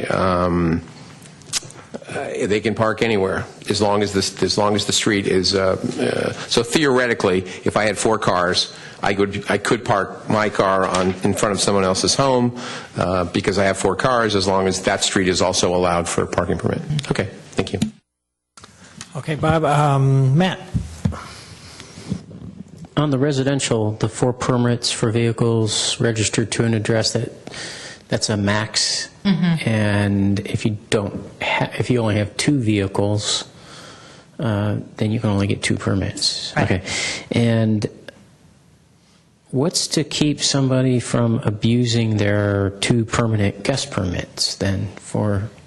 Well, we talked a lot about that. Could they... potentially have 6 cars. They could potentially have 6 cars. But in order to get the 4, they have to show that they actually have 4 cars registered to that address.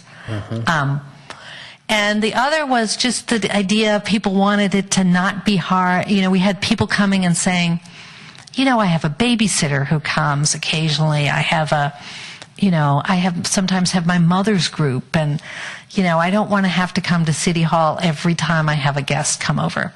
Right, but I guess what I'm saying is somebody could have 6 cars that are registered to the DMV, register 4 of them for the program, and they got these 2 other cars that they use the guest permits They on could those. do that, right. They could do that. All right, and And I would just add that the number was another thing that we discussed a lot, was how many should be the maximum.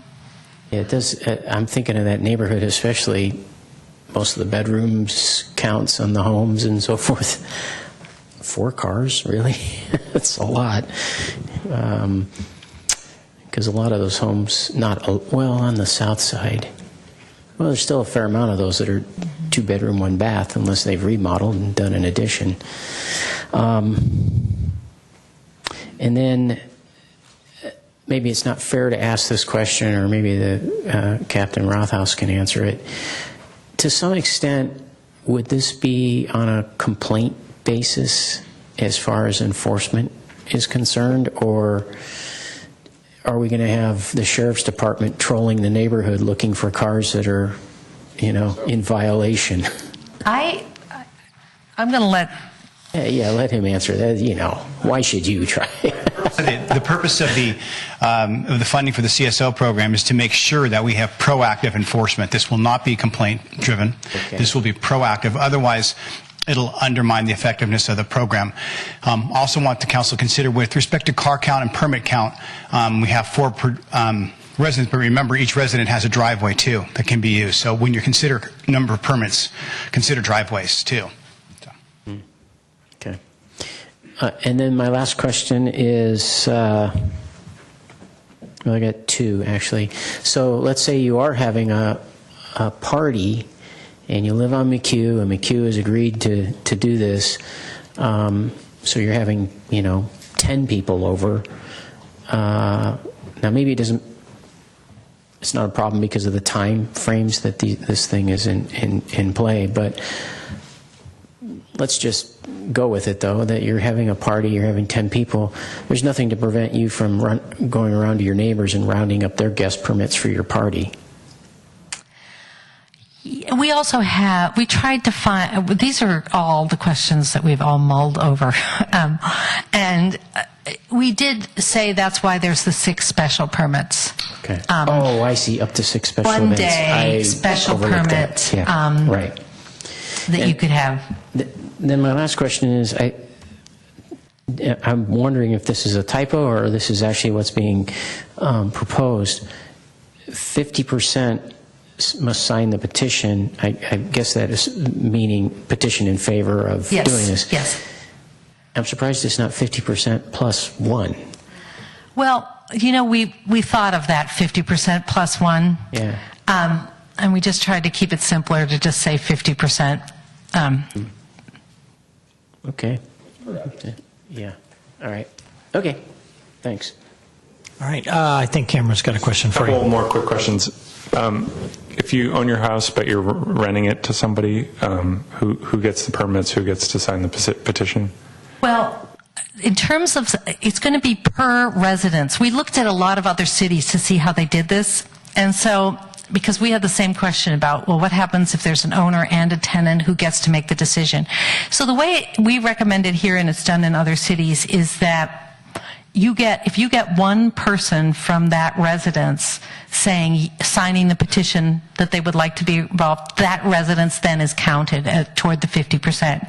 If both the resident and the tenant and the owner, they still only count as one. Okay. And do you get separate permits for the owner and the tenant, or just for the resident? It's all based on being that actually question has come up recently. It's all currently based on having the vehicle registered to the address. So that right now, as it's written, you would have to have the vehicle registered. There are the guest permits that could be used by the owner who comes to do some work or something, and there is a special permit. But right now, we're trying to link it so that we know that the people who are registering their cars are actually living there. Who are getting permits are actually living there. Which brings up another question. So if a year from now someone buys a house in the neighborhood, or you have a new resident, do they have to first get their car changed into the registration of the house, change their car registration first, then bring it to City Hall? And what do they do in the interim? You know, I'd have to look at the program, but there are some ways in which you can show other ways that you actually live there and have the car there. We do have some language in there that provides some flexibility. Okay, but as houses turn over and as new residents, people will have to proactively reach out to City Hall to get the permits. And, that's right. Okay. And we are trying to set it up so people can apply online. That would be great. Yeah. Okay, thanks. All right, thanks, Cameron. Elaine, this sounds like a program that's possibly going to be adjusted as it goes along. Yes. Yeah. Okay.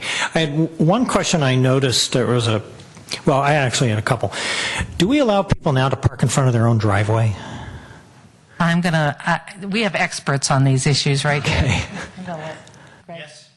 We do. They don't need a special permission to do that. Obviously, if someone parks in front of someone else's driveway, there's going to be an issue. Okay. The other question I have that I read today, a person asked about, as a way to alleviate some of these parking issues, allowing a longer parking time on Industrial Road itself. And I think it's currently 2 hours. This particular person was suggesting 8 hours. I don't know if that's even practical, but has there been some thoughts on that? You know, we did look at industrial and decided to just leave it the way it was. It has a 2-hour parking restriction. That parking is not, there aren't permits that you can get to park there longer. It seemed like a place where people who were looking for just some short-term parking could still find it. So we recommended to leave it the way it is. Okay, but it might be something you'd look at in the future. Yes. Okay, great. All right. Thanks, Elaine. Okay, this is a public hearing. I have several speaker slips. The first speaker is Lori Dixon. Hi, Lori. I guess mine's going to be a completely different issue. No one from my company, which is Midpen Housing, has come to any of these meetings prior, and I don't know if you're familiar with it, but we offer affordable housing. We have a complex right there. It's the one that's the only one that has yellow and blue, both business and residential. We're in the yellow zone. And what I guess my question is probably no one brought this up prior, is that the residents there, a lot of them do have more than 2 cars, so they do go to the street to park. We are going to start enforcing a parking policy because we don't have enough parking right now for the residents even in the lot. So we're going to do a maximum of 2 vehicles per household at any given time, 1 assigned. So right now the overflow parking does go into the residential areas right around on East San Carlos and the neighboring streets. So how would that impact that community? Would they be eligible for this permit? All right. We'll try to get an answer for you. Okay. Thank you. All right. Next is Priya Joseph. Hang on. Priya, I'm sorry. Maybe Elaine could respond to this. I apologize. Yes, I'll talk to this woman afterwards. But yeah, I think that area it's shown as yellow, right? It is. Yeah. So they are eligible for residential parking permits. Yeah. Okay. Now Priya. So I guess I had some items not related to this, actually. Well, this is the residential parking permit program. So, are your questions about this program? Okay, I will limit to what I had just on this. Okay. So it seems like a good thing for us to get parking back on Holly. So I heard her mention Holly in passing. Can you clarify? Well, Holly is not in the pilot program. At one point, she said Holly. She meant north of Holly. Okay, so you will not consider ever. It seems like a good way for us to get the parking back. Thank you. All right, next is Gigi Banfield.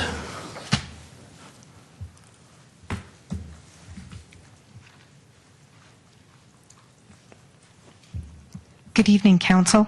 My name is Gigi Banfield. I live on Hall Street, and I appreciate your thoughtful process in getting all the information regarding the parking permit.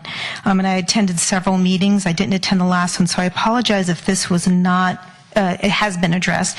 But my concern is that if in the future residents and businesses, well, the businesses are being charged, but residents would be charged for parking permits in the future as things change fiscally for the city. Because you are going to be needing to pay for that community service officer to sustain this program. And personally, I just would like it to be written down somewhere to guarantee that residents will never be charged for the parking permits, because we know when things are written down, it's illegal. Because as the previous speaker said, resolutions can be passed in the future that changes the fiscal impact of this.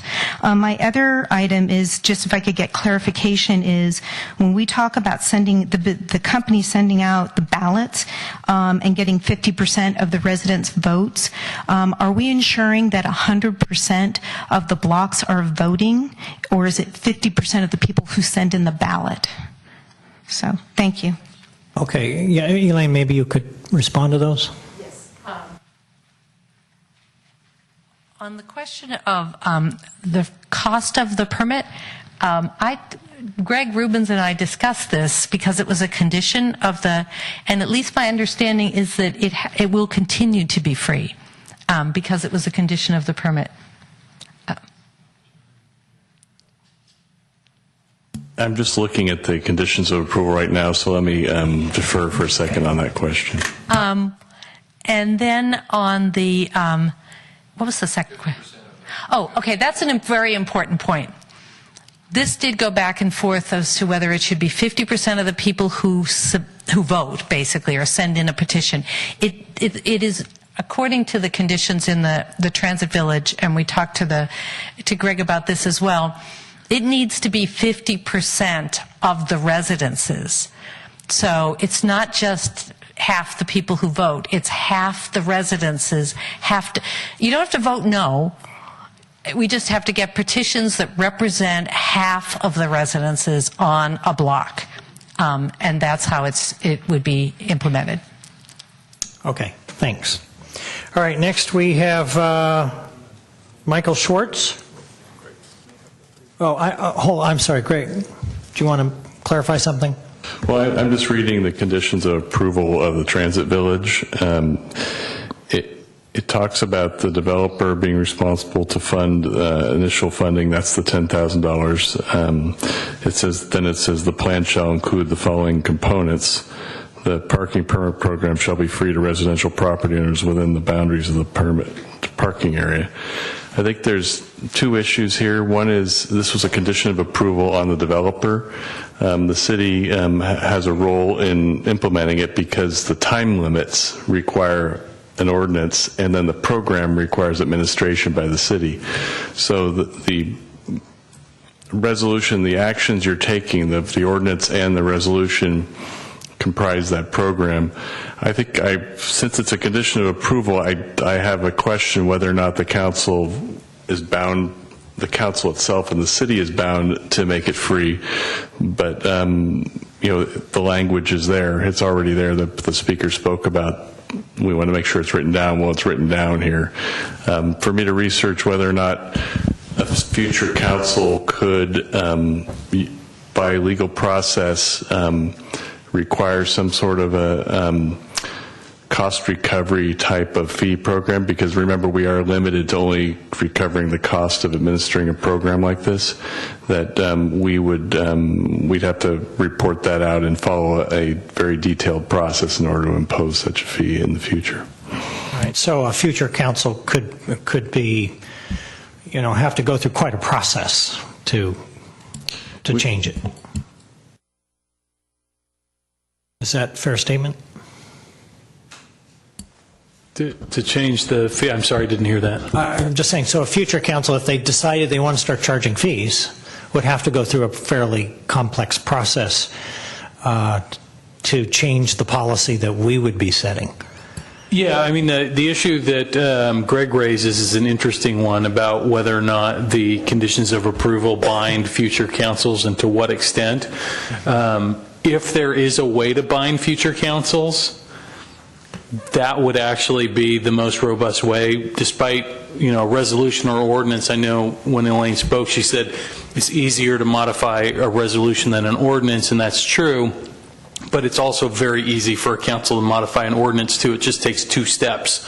So it's not, if folks got the impression that that was, like amending the U.S. Constitution, which is next to impossible, it's not. It's just one extra step. There are very few ways that you can bind future elected officials from being able to fulfill their role and responsibility. So this might be an interesting point for Greg to put in there. If the language doesn't exist in the ordinance already, you could certainly add the words free. I don't think staff would have any opposition to that in terms of the residential parking program. It is. So, okay, so that language does exist in the ordinance now. All right. And just to clarify, I think clarify my point is, since it's a condition of approval on the developer, the council has the ability to change the conditions in the future if they wanted to. So that's kind of where this would change. But the ordinance basically becomes the law of the city, so it would require a more detailed process to change the ordinance in the future if you wanted to do that, or a future council wanted to do that. Okay. All right. Now, Michael Schwartz. Sorry to make you wait. That's okay. Good evening, and thanks for giving me the opportunity to speak. I'm a resident of McHugh, in that first block, right down from the train station, so in a lot of ways I feel like I'm kind of at ground zero of this issue. I'll start with a quick story, which is that maybe a month ago I was speaking with a coworker who said, "Oh, you live in San Carlos near the train station?" I said, "Yeah." He says, "Yeah, I'd really like to start taking the Caltrain more, but I really don't want to pay for the parking."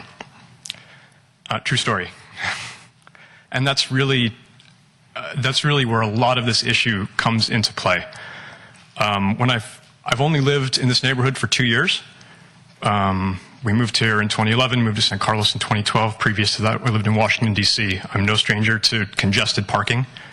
When I first got here, I quickly discovered that all of my neighbors had very, very strong feelings about the parking situation, and I couldn't really understand it. We have houses, we have plenty of space, everything's fine, and I soon discovered why people have such strong feelings. In the last 6 months, I have had my car parked in on the street where cars are physically touching my car. I've had my driveway blocked, which in fact we called in and that car was ticketed. I've seen drivers flagrantly and repeatedly colliding with my car and my neighbor's car, just bumper carring their way out, even though they have plenty of clearance on both sides. And I've also nearly been hit pulling out of my driveway from people pulling out and driving quickly through the street. In all of these cases, these people were commuters. They are people who regularly park on my block. None of these problems have ever occurred on weekends. For my part, I've never had a problem with Giants commuter parking. This really is about the commuters as far as I can see, and I would urge you all to adopt this ordinance. Great. Thank you, Michael. Next we have Craig Norris.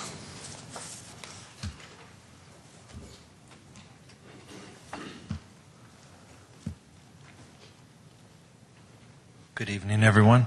I wasn't expecting to speak, so excuse my casual California attire. With the Giants relation, I live on Montgomery, almost all the way down on Montgomery, and we still get some of the Giants stuff. People take up both parking spots with just their one car. The petition form question for you is, can it be done door to door? Can somebody take the petition and go door to door and do it? Yes. Okay. Also, just a heads up, they used this back in Redwood Shores way back when I grew up there, and it worked out quite well for a lot of people that would come park their cars for the weekends and go see friends, or they go camping, and they would take up all these spots. So it's worked very well in communities just around us. And how fast is the response time from the police department, do you think? All right. And also, one last thing is the sticker. Does it have to be on the car, or it can be in the window, or what? Hanger. It's a hanger. Okay. Thank you. All right, thank you. And Ken Hutton.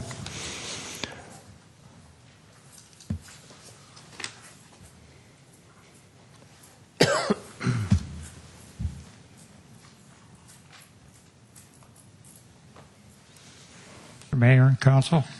I was under the impression that it was licensed drivers in the resident that got the parking permit, not registered vehicles. You can't drive more than one car at a time, so I thought it was licensed drivers. This vehicle. Okay.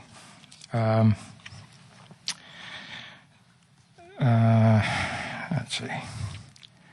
When the city gives a business permit or a business license to somebody that's going to open up a business in a building, is there a question asked about employee parking or how many employees are being employed at that business? Because it seems that they use the employee parking that could be used at a business for outside storage. And I know there's an ordinance about outside storage. So I would suggest that the building department take a little cruise and see who's abusing this and where there could be more cars. I noticed dumpsters. They're placed in parking areas, and a semi-truck that I've never seen moved on Cherry Lane. I manage a building on Industrial Road. There's only 2-hour parking from Montgomery to in front of, just on the other side of Terminal. That's the only parking that's on Industrial Road since we've widened that road. If you could wrap it up. Thanks. And that's about it. Okay, thank you. All right, I don't have any other speaker slips. Is there any other members of the public that would like to come forward and speak? Come on up. You can fill out a slip after you're finished. Thank you. I live on Sylvan Drive. I was wondering, what are you going to do when some of us bring home work vehicles? And what are we going to do in that instance? And I'm a collector of classic cars. I own like 4 classic cars, but I rent garages in another town. Can I switch the permits? All the vehicles are registered to my address. Well, I think there's a maximum permits, right, Elaine? Yeah. Do you want me to answer? Yeah, please, if you would. Thanks. Is not in the zone. He doesn't live in the permitted zone. Well, it will be in the future. Yeah, this issue came up. There are a maximum number of permits, and they are linked to a specific car. The guest permits could be used for other cars, but there is a limit of 4, and that was important to many members of the neighborhood. But yeah, it's 4. And what about for work vehicles? After hours. So. That you would be bringing work vehicles home after 7, right? Or in any case, fire department. I work very scheduled. okay. You can, yes, if you have a vehicle that you use for your work, there is a section in the program that allows that to be used as well. So now, Mr. Mayor. Town is one of the 4, though. Yes. Okay. Mr. Mayor, now I have a quick question for Elaine. Go ahead. So, Elaine, they're going to be hooks. Right. So they're going to be okay, I'm a CSO. I'm wandering through the streets. How am I going to, I'm going to have to be literally looking. I can't just look and say, oh, there's a hook there. That's great. I've got to match it up. Yes, there will be a way to, I'm going to let Greg deal with how he would match it up, but we had talked about having a way to have something about the license plate on the hanger. That's what I'm saying. So So that it's you going can to be match pretty it up. broad. Yes. Otherwise, these poor CSOs are going to have to be there forever. It's going to have to be pretty big. Yeah, With haven't the license- designed it yet, but Okay, yeah. yeah, I'm just saying, okay, I just want to make sure. All right, is there anyone else who'd like to speak? All right, this is a public hearing, so I'll entertain a motion to close the public Mayor, hearing. make a motion to close the public hearing. I second. All right, do we need a roll call or just a? Yeah, I'll do a roll call. Okay, go ahead. Councilmember Grisilli? Yes. Councilmember Grocott? Yes. Councilmember Johnson? Yes. Councilmember Obert? He's departed. And Mayor Collins? Yes. Okay, so the public hearing's closed. I think we're Can we take Entertain a both of these motion. resolutions together? The ordinance has to be separate, but the two resolutions you could do with one motion. Okay. I move to introduce ordinance number 1492. 1492, an ordinance of the City Council of the City of San Carlos amending Section 10.32 of the San Carlos Municipal Code to add Section 10.32.226, restricted parking East Side San Carlos residential parking permit program. Second. All right, motion and a second. Discussion? Okay, Crystal? Councilmember Grisilli? Yes. Councilmember Grocott? Yes. Councilmember Johnson? Yes. And Mayor Collins? Yes. Mr. Mayor, I make a move, or I move to adopt Resolution 2015-74, 74. and also move to adopt Resolution 2015-75, 75. resolution of the City Council of the City of San Carlos approving the Pilot East San Carlos Residential Parking Program, and also the City of San Carlos appropriating $98,000 for the implementation of the Residential Parking Permit Program. I second both of them. Okay, motion and a second. Any more discussion on this? I think I've waited till the right time. These two would include the part about businesses paying a fee? Yes. Personally, at least during the pilot part of this, I'd prefer we not have the fee because I'd rather the businesses decide this program initially just on its merits and see for themselves what the benefit is and what the value is before they're asked to actually pay for it. And being that, part of this problem as we're anticipating it is because of the transit village, and of course the developer has already agreed to help pay for the pilot program part of it.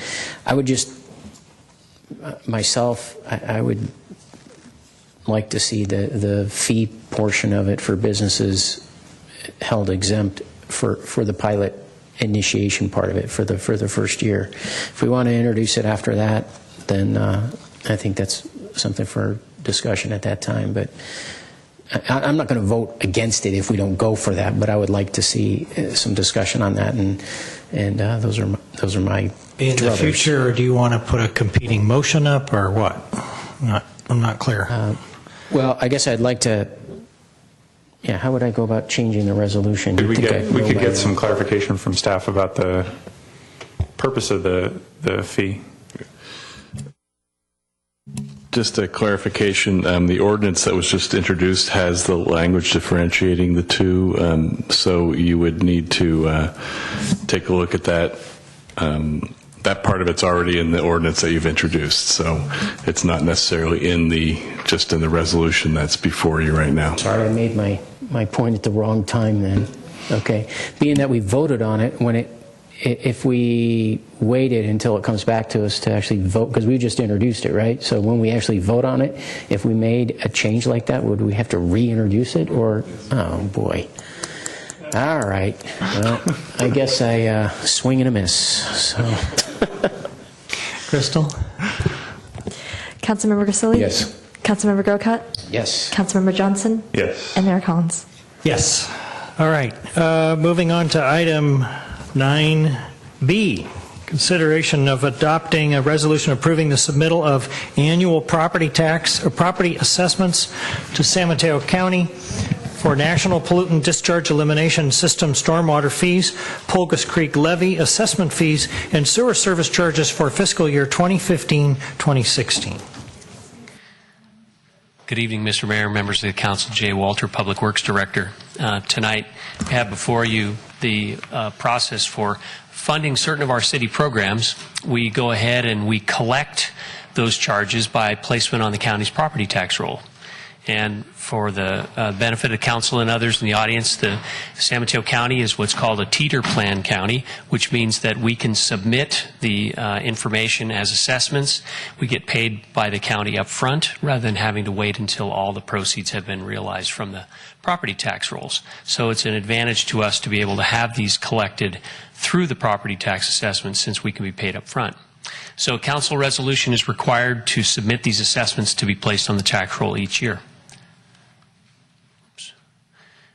And the city programs that are funded this way, the NPDES stormwater fee, which was established back in 1994, it only pays a small portion of our stormwater program costs at this point in time. It's a long held fee, and it has not been raised since that time. The Pulgas Creek levy, it's an assessment against the properties that are protected by the San Carlos portion of the Redwood Shores levee system, which is just a little bit south of the airport.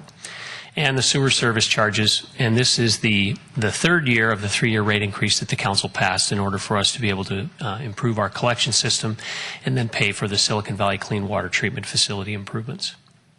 And the amounts of those fees to be collected through the county are just a little bit over $16 million. So it represents a significant amount of revenue for the city for various programs.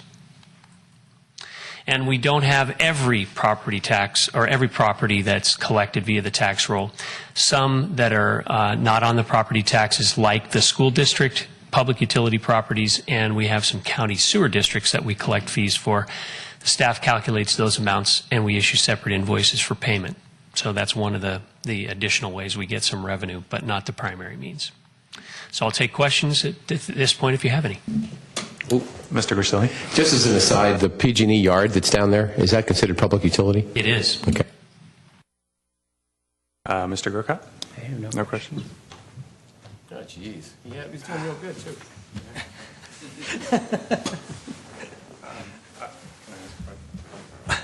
Absolutely. So I don't remember doing this last year. Did we do it? It was on consent last year. Okay. And why was it not on consent this year?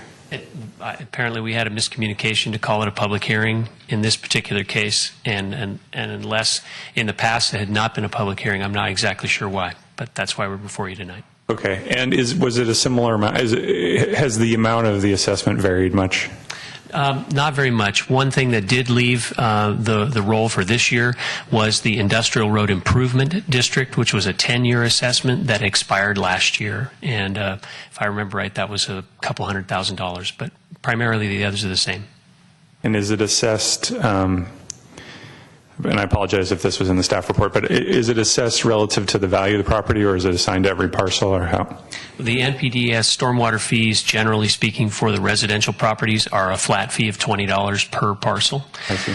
Sewer service charges, as you are aware, are based on either residential, commercial, or other uses. Mm-hmm. So there's a basis for either a flat fee or a flow-based fee. Mm-hmm. And then the Pulgas Creek levy assessment is based on the cost of the improvements to upgrade the levee at the time, based on the parcel. Okay. All right. Thank you. All right. And I don't have any questions. This is a public hearing. I don't have any speaker slips. Is there any member of the public that would like to speak on this topic? Okay. Mr. Mayor, I make a motion to close the public hearing. A second. All right. Crystal? Councilmember Grisilli? Yes. Councilmember Grocott? Yes. Councilmember Johnson? Yes. And Mayor Collins? Yes. Okay. We need a motion.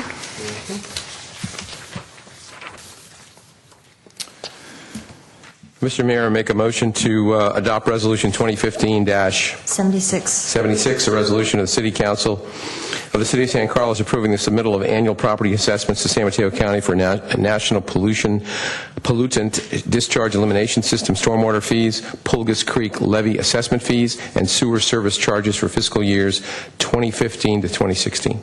2015-16. I second. All right. Motion and a second. Any further discussion? Crystal? Councilmember Grisilli? Yes. Councilmember Grocott? Yes. Councilmember Johnson? Yes. And Mayor Collins? Yes. And with that, I believe we're adjourned. Thank you.